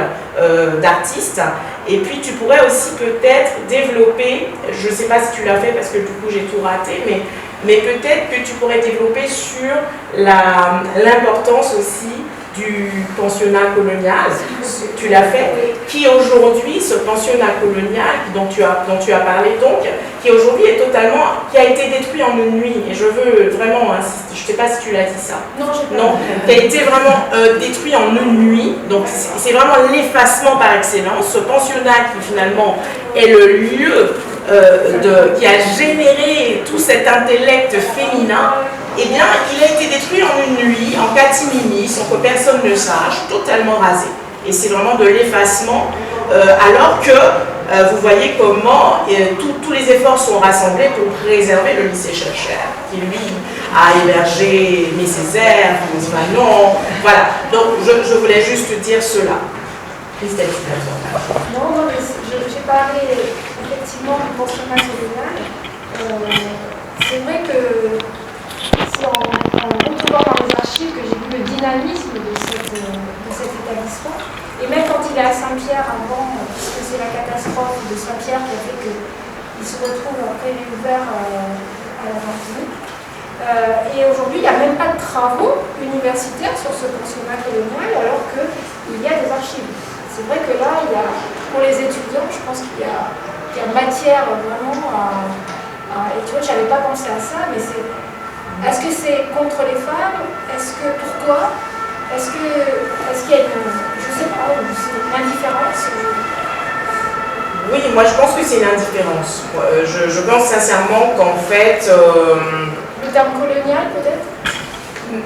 Enfin, c'est-à-dire qu'en fait, entre-temps, c'est devenu le lycée de jeunes filles et ça a été déplacé. Donc il y a eu quand même une institution qui a pris la suite. Mais le bâtiment en lui-même a été vraiment rasé en une nuit. Je ne saurais dire. Je ne saurais dire. Même pas qu'il avait été rasé. Oui, en une nuit. Et en fait, je l'ai su, pour tout vous dire. Ah non, pas récemment, non. Et d'ailleurs, pour tout vous dire, ce sont des femmes pendant Terre de Femmes qui m'ont dit, vous vous rendez compte qu'on a rasé le pensionnat en une nuit, voilà, parce qu'elle se plaignait, parce que c'était leur école. C'était leur école. Ça a été rasé comment? Ça a été rasé sans aucune. Voilà, ça a été. Personne de leur propre. Non, non, c'était public. C'était public. Non, il n'y a rien eu à la place tout de suite, c'est resté vide pendant longtemps. Maintenant, c'est tribunal. Mais c'est resté vide pendant longtemps. Et à côté, il y a quand même le petit couvent Cluny, qui peut-être aujourd'hui pourrait être l'équivalent. J'en sais rien. Je ne sais pas si on crée des. C'est l'élite quand même. Oui, je ne sais pas si on aurait pu. Je ne sais pas si le parallèle serait acceptable, parce que c'est quand même religieux. Oui, c'est vrai, alors que les autres. Je suis pas sûre. Moi, j'aurais pas fait ce parallèle. En tout cas, on a une génération de femmes qui sont encore là, qui sont des femmes intellectuelles brillantes, dans des milieux différents, qui ont peut-être 60, 70 ans. Des retraités, parce que mon séminaire Terre de Femmes attire beaucoup de femmes retraitées. Avec regret, les hommes ne viennent pas, je ne sais pas pourquoi. Toujours est-il qu'il y a beaucoup de femmes qui regrettent vraiment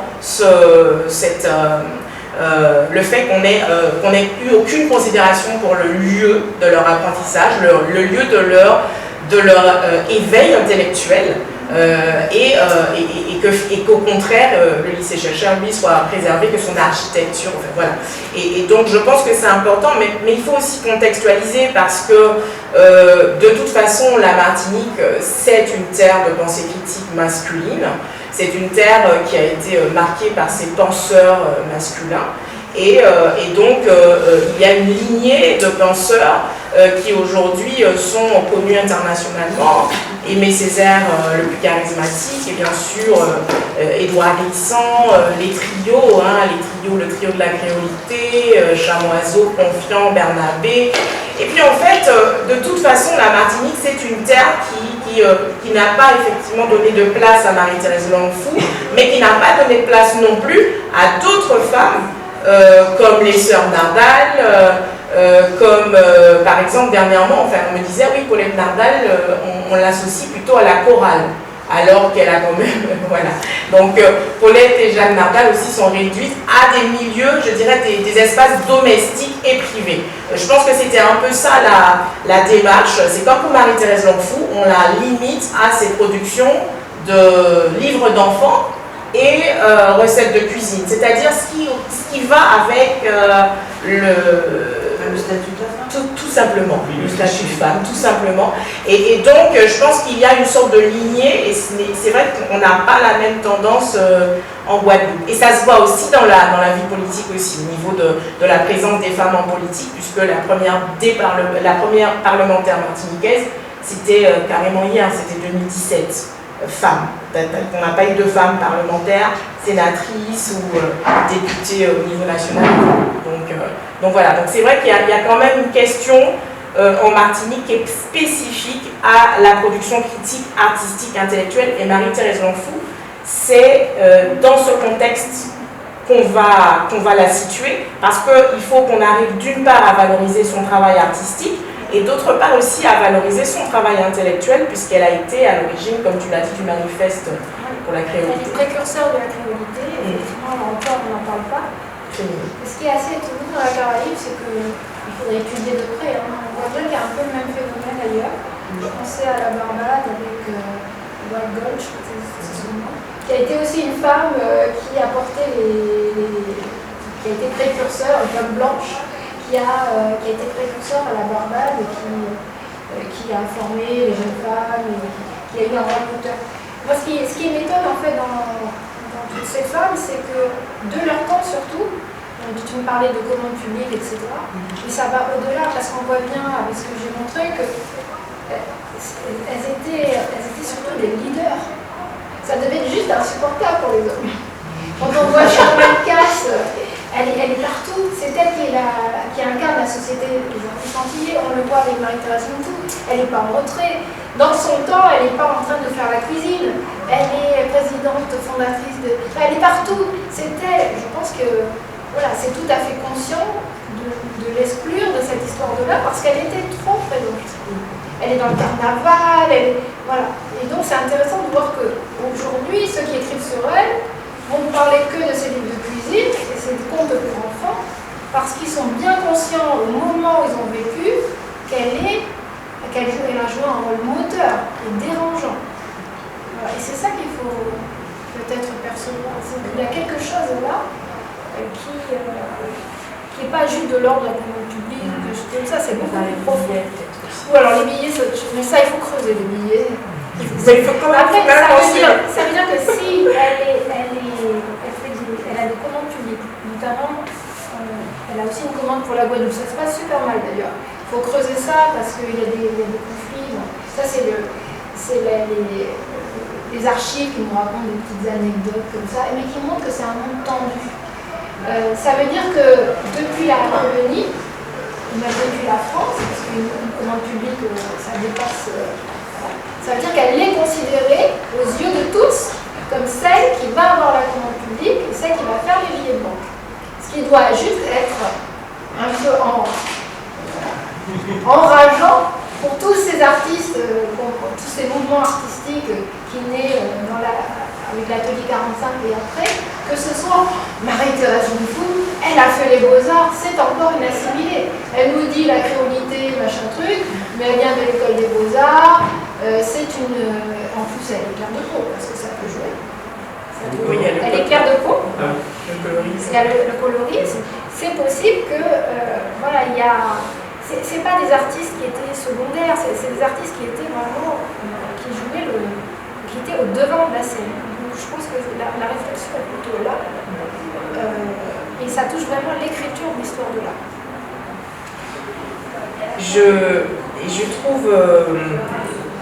J'ai trouvé intéressant aussi quand tu as mentionné l'importance que Césaire, la mise en avant, la valorisation de la culture. Je crois qu'il est important aussi de mentionner l'importance de la classe dans cette... voilà, parce qu'aujourd'hui, bien évidemment, on parle d'intersectionnalité, donc c'est important quand même de mentionner que là où, par exemple, Aimé Césaire était intellectuellement supérieur, il avait toutefois, au niveau de la classe sociale, il avait cette vision inclusive des classes sociales populaires, donc parce qu'il venait de ces classes sociales-là, et c'était une différence qui était fondamentale avec les femmes comme Marie-Thérèse Lefou ou comme les sœurs Nardal, avec lesquelles il n'avait pas cette... par exemple, les sœurs Nardal, c'était vraiment la bourgeoisie noire martiniquaise. Donc il y avait ce décalage de classe-là, et Césaire, avec Suzanne Césaire, j'insiste, ils avaient quand même cette vision de la culture comme outil de développement, développement personnel, et c'est comme ça qu'il y a eu donc le CERMAC à Fort-de-France, donc ce service culturel qui proposait donc toutes sortes d'activités artistiques à toutes les classes sociales et pratiquement gratuites, gratuites pour ne pas dire gratuites. Et donc à Fort-de-France, et qui existe encore le CERMAC. Et donc Césaire parlait vraiment de la culture et de l'art comme des armes miraculeuses. Et je crois qu'on se sent, Suzanne Césaire, donc son épouse,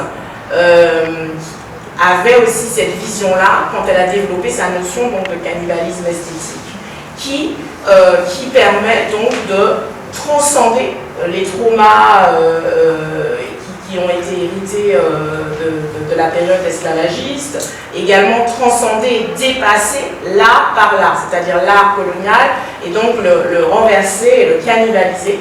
Et aujourd'hui, on a pas mal d'artistes dans la période qui me concerne, qui est plus la période contemporaine 21e siècle. Pour le coup, on n'est pas dans la même période. Mais il y a beaucoup d'artistes aujourd'hui martiniquais dans cette lignée de Marie-Thérèse Lefou qui se réclament de cette lignée-là, de Suzanne Césaire, etc. et qui cannibalisent les espaces, qui cannibalisent les catastrophes, qui cannibalisent la question de l'évasion des sargasses, la question de la chlordécone, de la pollution à la chlordécone et toutes les grandes thématiques aujourd'hui. Donc je pense que les artistes femmes, même si elles ont été effacées, il y a eu cet effacement, mais aujourd'hui on a une nouvelle génération qui est en train dans une sorte de filiation, qui se reconstruit avec cette filiation et aussi en se raccrochant à toute cette cartographie d'artistes femmes de la Grande Caraïbe. Et quand je dis Grande Caraïbe, j'inclus l'Amérique latine également. Je vous posais la question en t'écoutant. Si, alors, bien entendu, il faut replacer dans les contextes et les enjeux, mais cette notion de cannibalisme, alors ça, moi, ça a fait écho avec, je pense, à la porte du tricentenaire. Il faut comprendre aussi, bon, enfin, ça c'est l'histoire du tricentenaire. Il faut comprendre que quand le tricentenaire, c'est une grande exposition coloniale qui a eu lieu à Paris, dans les villes portuaires et surtout en Guadeloupe, Martinique, Guyane. C'est une exposition coloniale de l'Empire qui valorise les 300 ans voilà, des bienfaits de la France. Voilà, mais et donc ça va donner lieu à une quantité de manifestations où les artistes vont prendre part. C'est le triomphe de l'assimilation, mais aussi de la méritocratie républicaine, où les artistes noirs aussi vont être mis en avant. Il faut comprendre qu'à la Martinique, pendant cette fête du tricentenaire, c'est contrairement à la Guadeloupe, où ils sont plus, ils vont porter le message. En Martinique, il y a un bateau qui arrive avec une délégation officielle. Il faut comprendre que quand ils arrivent, il y a une grande manifestation anti-tricentenaire, donc portée par le parti, le SFIO, qui sera le parti communiste, où il y a des pancartes qui attendent. Donc il y a déjà un climat de tension. Et déjà en 1935, la porte du tricentenaire est un lieu de... il y a déjà un rejet, il y a déjà même une manière de cannibaliser. Et c'est porté par les filles du pensionnat colonial de jeunes filles. Alors j'ai pas le temps de développer, mais elles vont faire un spectacle, mais du jamais vu. Non, c'est anticolonialiste, assimilationniste en même temps, mais anticolonialiste, qui est très intéressant, c'est très riche. Et finalement, on va retenir d'elle que des jolis sourires et des jolies femmes en costume traditionnel. Bien entendu, les journalistes vont retenir que ça, alors que ça a été une page anticolonialisme, ça a été vraiment bon. Et ça montre la pensée et aussi des militantes blanches, entre guillemets, qui viennent depuis la France et qui sont aussi en réseau avec cette femme. Hein. C'est pas autocentré. Tout ce que je voulais dire, c'est que dans ces années 30, toi tu utilises, Césaire parle de cannibalisme, mais d'une certaine manière, il y a toujours eu moi j'ai parlé de Germaine Casse et de renversement de l'imaginaire. Parce que quel était l'imaginaire? C'était aussi, avant on avait une iconographie de l'esclavage où le noir était ou effacé, ou déshumanisé, animalisé. Et dans les années 30, l'assimilation, qui aujourd'hui est devenu un gros mot dans les Antilles parce que c'est aussi le parti SFIO et ça a été construit comme quelque chose. Il faut comprendre qu'en contexte post-esclavagiste, l'assimilation, ça a été un moyen de sortir de l'esclavage. Voilà, ça a été un moyen de... Nous sommes français, on a des droits, nous aussi on veut participer à l'empire colonial. Et donc ce que j'appelle le renversement d'imaginaire, cette réappropriation de la beauté, c'est aussi une forme de cannibalisme, de l'iconographie esclavagiste et une rébellion bien propre sous le terme d'assimilation, mais finalement on est toujours dans un processus. Donc finalement j'ai l'impression qu'on est toujours dans des ruptures. Et pour moi, c'est aussi une forme de cannibalisme. Même Germaine Casse, quand elle fait cette jeune fille qui peint, c'est une forme de rébellion cannibaliste de cette iconographie esclavagiste qui était insupportable. Et ce refus des artistes noirs de peindre, c'est un pied de nez extraordinaire. Enfin, il faut se replacer dans les années 20. C'est audacieux. Pour les années 20, bien sûr. Aujourd'hui, ça paraît pas suffisant, ça paraît trop doudouiste, mais à l'époque, c'était quand même du jamais vu, quoi. Et c'est vrai que le cannibalisme, absolument, en fait, ça s'applique à énormément d'éléments. Et bien sûr, Suzanne Césaire était avant-gardiste dans sa vision du cannibalisme. Mais dans les années 20, il y avait aussi la brésilienne, Tarsila do Amaral, elle est sur Aware, hein, elle est dans la liste, il me semble avoir vu sa fiche, en tout cas, je pense qu'elle est incontournable de toute façon. Il y a eu le manifeste anthropophage, on est sur la même, voilà, c'est aussi du cannibalisme, Et donc, justement, moi en ce moment, le travail sur lequel ce que je suis en train de développer en ce moment, et j'en parlerai demain au musée Paul-Éluard, c'est cannibaliser la plantation en fait. Donc, cannibaliser les catastrophes, cannibaliser la plantation par l'art, par la littérature. Et donc, je pense que le cannibalisme esthétique, oui, il s'applique à énormément de domaines. Bien sûr, on va mentionner Oswald Andrade parce que forcément c'était le compagnon au niveau de la question du manifeste anthropophage. D'ailleurs, c'est lui qui l'a généré. Je voudrais aussi, il y a autre chose que quand tu parlais, ça m'a fait penser à quelque chose et puis j'ai noté et puis j'ai oublié, mais ça me reviendra. En tout cas, je pense que dans les années 20, donc, il y avait d'autres auteurs qui sont venus aussi à Paris, donc il y a eu cette connexion-là, donc il y avait des Brésiliennes, et d'ailleurs il y avait une très belle exposition sur les femmes dans le Paris des années 20, je crois que c'était l'année dernière, j'avais vu ça dans, je ne sais plus trop dans quel musée. Comment ? Le musée du Luxembourg.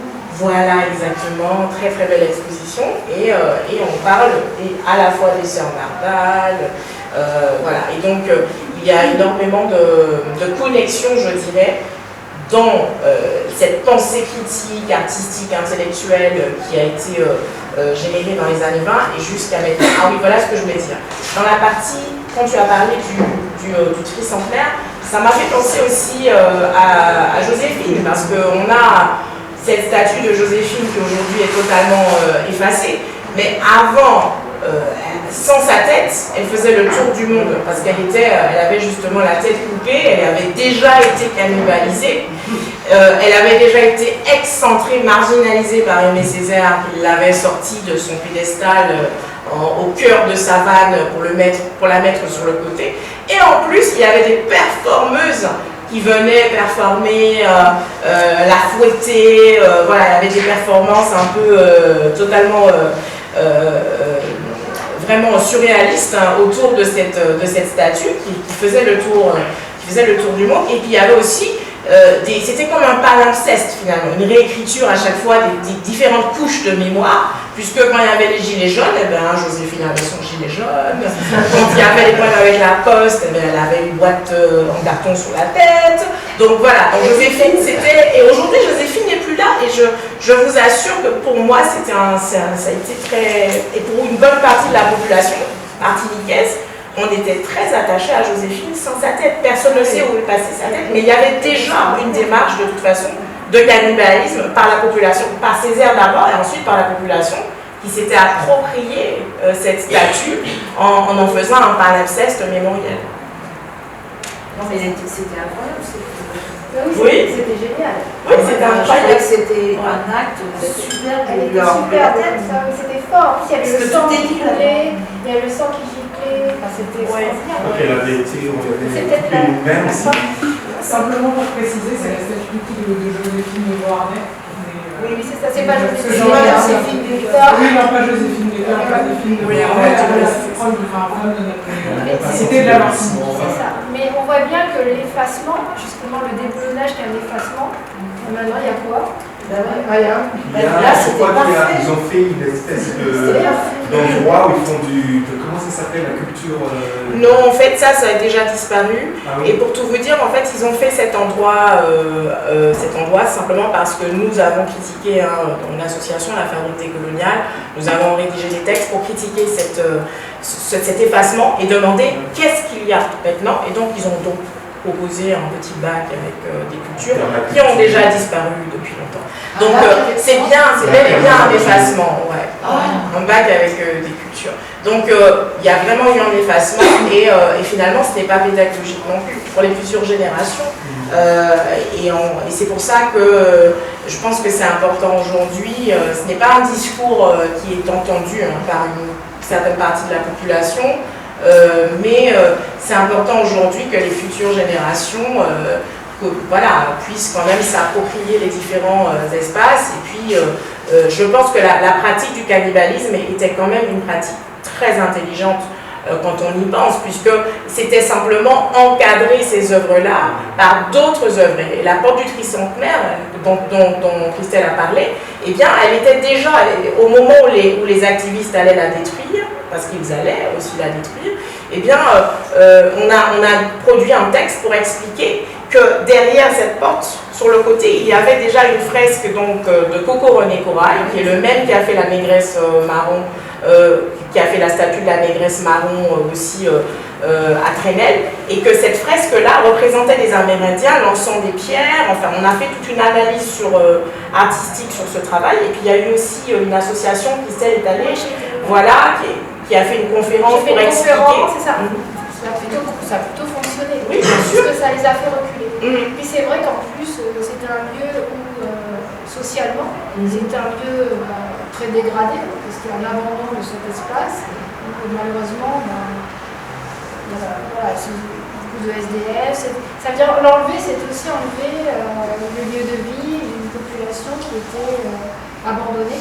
D'ailleurs, je pense que le plus grand effacement de ce lieu, c'est l'abandon dans lequel il est aujourd'hui. C'est miséreux, quoi. C'est vraiment dans un état de dégradation. Et je dirais même que le pire dégât, peut-être qu'il faudra peut-être conclure d'ailleurs, le pire dégât de tout ça, c'est l'indifférence. Je reviens sur toutes les œuvres que je vous ai montrées. Si on ne sait pas, c'est pas les déboulonneurs, c'est l'indifférence de tous. On a des œuvres qui disparaissent, on ne sait pas qui sont les artistes, on jette. Peut-être, on laisse de dégrader, il n'y a plus rien. Et c'est ça le vrai danger. C'est l'indifférence absolue. D'ailleurs, quand la statue de Marie-Thérèse Fou, on a expliqué, on ne peut pas dire qu'il y a eu une émotion particulière de la population, c'est l'indifférence. Parce qu'ils ne savent pas. Oui, mais je ne sais pas. Alors, on espère que les travaux...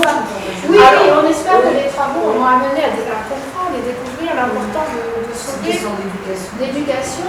C'est vrai que moi j'ai mes étudiants avant la 3e année, ils sont en histoire. Je leur pose la question qui est allé au musée. Aucun. Je me dis c'est pas possible, aucun. Donc on est allé au musée, on a passé une après-midi au musée, ils n'étaient jamais allés. Donc il y a quand même un problème. Et ça pose des problèmes, en tant qu'historienne de l'art, je travaille sur le patrimoine, ça pose des formations, les musées, il y a des dégâts assez. Il faut absolument qu'il y ait une éducation, une pédagogie, que les enfants aillent dans les musées, qu'on leur explique l'importance des œuvres, parce que il n'y a pas mieux que les œuvres aussi pour raconter l'histoire. Donc il y a un vrai enjeu patrimonial de sauvegarde, même les œuvres qu'on va dire sensibles, parce que je vous ai montré les œuvres du 18e, notamment Génie Princé, qui montre aussi l'esclavage. Il y a aussi des enjeux de mémoire, de pédagogie.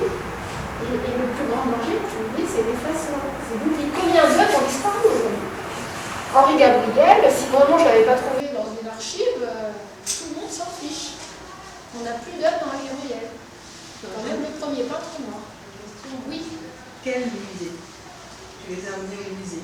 Quel musée? Alors, des raisons très pratiques, déjà, parce que c'est compliqué quand on a peu de moyens. Je les ai amenés à Fort-de-France, au musée d'histoire et de biographie de Fort-de-France, et puis au musée d'archéologie. Il n'y a que 2 musées. Il n'y a pas 50 musées, donc.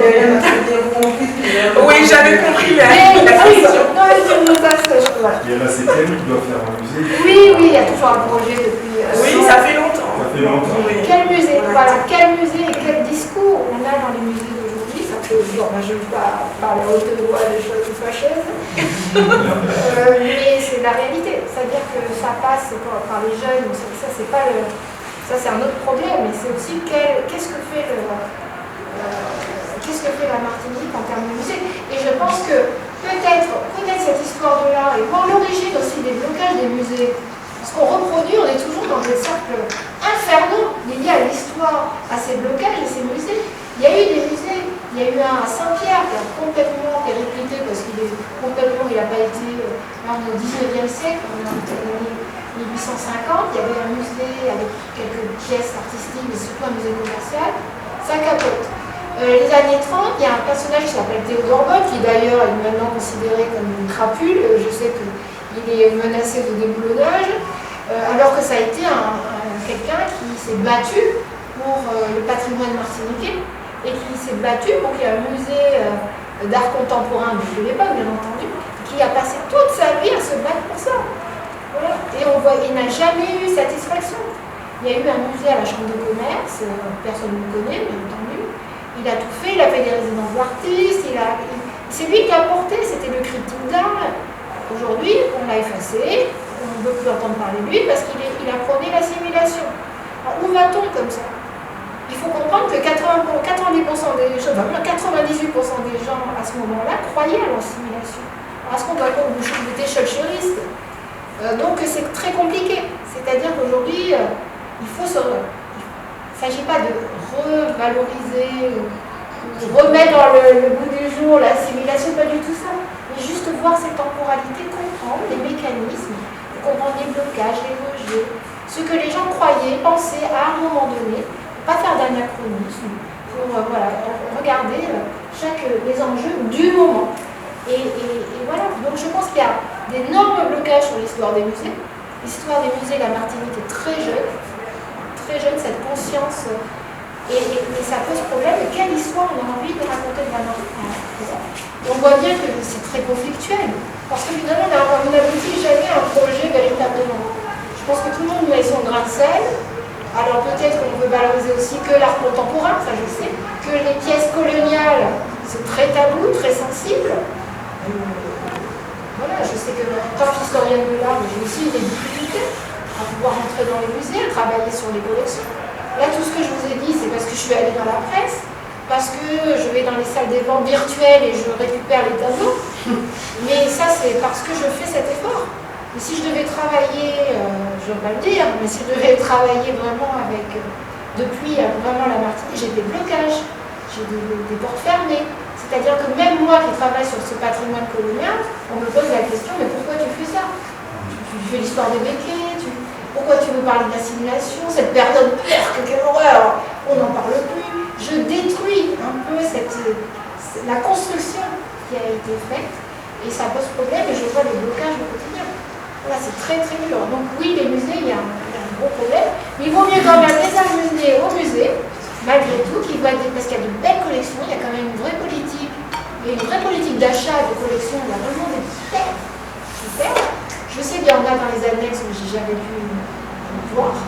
Et j'espère qu'un jour, les portes vont s'ouvrir et qu'on va pouvoir sereinement faire un musée, réfléchir, avoir peut-être un lieu de parole autour des femmes artistes, autour des artistes du passé et du présent, faire des liaisons entre ces deux mondes. Je sais que les artistes aujourd'hui, quand je leur parle de tout ce contexte, ils sont touchés parce qu'ils se disent « Ah, mais il y avait avant, et avant on avait aussi les blocages. » Et ça, c'est important ce que vous nous dites. On comprend mieux. Ah, Bali, alors ça c'est un peintre. Ah oui, je me rappelle de lui. Voilà. Il y a vraiment une attente. Et tant qu'on ne met pas à plat tout ça, tant que ça ne s'écrit pas, tant qu'on ne va pas pouvoir se réparer. Voilà. Il ne faut surtout pas faire ce que les autres ont fait. Il faut pas effacer, il faut dire, il faut montrer, mais en contextualisant, en montrant les enjeux du moment. Voilà, les évolutions, les blocages, et comment ça impacte encore aujourd'hui notre quotidien et notre vision patrimoniale. Et puis il y a d'autres musées aussi qui, bon, je ne vais pas rentrer dans les détails, mais c'est très complexe et on voit bien toutes les tensions qu'il y a encore autour de ces collections. Justement à ce sujet-là, parce qu'en Guadeloupe, il y a le musée Schulcher qui a été débaptisé, qui s'appelle le Musin. Et la bibliothèque Schulcher à Fort-de-France, elle reste nommée comme ça. Alors moi j'aimerais bien savoir comment ils vont faire pour changer de nom, puisque le fond des livres a été donné par Schulcher. C'est pareil que vous dites. Je ne sais pas, j'ai du mal à voir. C'est ça. Et puis la question de débaptiser, déboulonner, mais voilà, enfin, moi je pense qu'il faut une démarche politique et aussi consensuelle avec la population. Et puis il faut aussi toujours garder à l'esprit que les déboulonneurs représentent un petit pourcentage de la population et que derrière, il y a le gros de la population qui se plaint de ne pas avoir Joséphine, de ne pas avoir Schulcher, de ne pas... Ah ben oui, les gens se plaignent en fait parce qu'ils sont attachés à leur monument, à leur patrimoine. Pour eux, ils voient ça comme du patrimoine. Donc c'est aussi un arrachement. Oui, voilà, c'est leur patrimoine. Ils estiment que ça leur appartient. Donc, ils estiment qu'il y a eu un arrachement, en fait, et c'est très très violent au niveau de certaines personnes de la population. Et puis, pour conclure, parce que j'imagine que, voilà, je voulais juste dire aussi que je pense que la valorisation des œuvres artistiques par des femmes, ça dépend de plusieurs choses. Alors bien sûr, on a parlé du fait qu'il y ait ce problème avec la valorisation des œuvres artistiques de la région d'une manière générale. En Martinique, effectivement, hein, le lieu le plus beau esthétiquement et le plus accueillant et le plus simple pour exposer pour un artiste, c'est chez les Becquet. C'est la Fondation Clément. Donc le premier mécène artistique, c'est le Becquet. Donc il détient la plus belle collection. On ne parle pas des artistes du passé, quoi. Et la super Oui, alors oui, je parle toujours sur ma période. Alors, il faut vraiment, quand je parle, il faut vraiment que vous gardiez à l'esprit que je ne suis pas historienne de l'art, mais je suis théoricienne culturelle, donc du coup, mon ancrage n'est pas du tout 19e, voilà, je parle vraiment de la période actuelle, et pour le coup, la collection, la plus belle collection contemporaine, eh bien, elle est détenue par GBH. Donc voilà, c'est eux qui ont cette collection. Donc, alors, mais bien sûr, mais qu'est-ce qu'on peut pas en vouloir aux artistes martiniquais d'aller exposer dans un lieu aussi beau esthétiquement? Qui leur offre mieux? Personne. Le mémorial. Donc, le mémorial avec ton voilà, on en parle ça. Mais je pense qu'en fait, il faut vraiment une démarche. Alors, vraiment, pour moi, le féminisme, c'est une réponse. La structuration d'un féminisme caribéen, moi je pense que ce serait une réponse à cet effacement. Parce que je pense qu'aujourd'hui, il est important qu'il y ait des espaces de montée en capacité. Les Anglais le disent très bien, capacity building, c'est vraiment ça. La montée en compétence, en capacité de ces femmes qui ont été effacées par le passé, mais qui sont là, qui existent, qui parlent, qui ont une production critique. Et leur permettre de se connecter parce que la culture et l'art, ce sont des instruments de coopération. Et dans la Grande Caraïbe, et c'est pour cela qu'il y a aujourd'hui, au fur et à mesure, des petites résidences d'artistes qui se créent. En Martinique, on a la résidence Le Point Rouge, par exemple, qui reçoit des artistes caribéennes de Barbade, qui, elles, voient ça comme l'opportunité aussi de développer, parce qu'elles non plus n'ont pas cet espace de développement aussi à Barbade. Et donc, je crois que c'est important qu'on exploite voilà, ces croisements entre production artistique, critique, culturelle et féminisme. Mais vraiment féminisme avec toute la pluralité que ces féminismes impliquent, et surtout féminisme intersectionnel qui implique à la fois des femmes qui sont des femmes ouvrières, agricultrices, intellectuelles, universitaires, chercheuses, artistes, etc., de façon à construire cette démarche qui est une démarche commune et qui va venir compenser, je dirais, les manquements qu'il y a eu par le passé et le fait que cette œuvre de Marie-Thérèse Longfou, et je terminerai sur cela, que le maire du Lamentin m'explique que finalement cette œuvre, il l'a connue dans toute son enfance et que son professeur de primaire l'emmenait voir cette œuvre, mais pour mesurer, pour faire des mathématiques en fait. Donc ce n'était pas une œuvre artistique, ils étaient en train de mesurer le calibre, voilà, le cylindre, parce que c'était une œuvre cylindrique, etc. Et donc ils étaient vraiment dans une démarche mathématique et non pas du tout artistique. Donc je crois que l'art c'est quelque chose qui est de toute façon très récent, la production artistique est récente dans la région, donc il faut aussi donner le temps à toutes ces femmes, et vraiment je parle vraiment du point de vue du potentiel féminin, par le prisme du féminin. Je crois qu'il faut donner le temps à toutes ces femmes de s'inscrire dans leur filiation, donc de se raccrocher à toute cette filiation, aussi avec les afro-américaines, Augusta Savage pour les sculptrices, etc., de façon à vraiment créer ces connexions-là et cette cartographie. Et je suis ravie, j'ai pas pu le dire au départ, mais je voulais vraiment remercier Christelle qui finalement, voilà, on n'avait pas du tout travaillé ensemble. D'ailleurs, Christelle ne travaille pas sur les femmes en particulier. Et donc, d'avoir été vraiment ouverte à cet échange, et je trouve qu'on se complète vraiment très bien, et j'espère avoir l'opportunité, quand l'ouvrage à 4 mains que nous sommes en train de rédiger bien difficilement entre plusieurs choses qu'on mène en même temps, sur Marie-Thérèse Longfou, que cet ouvrage, qu'on aura l'opportunité de le présenter ici, de revenir ici pour le présenter. Voilà, je vous remercie. Merci.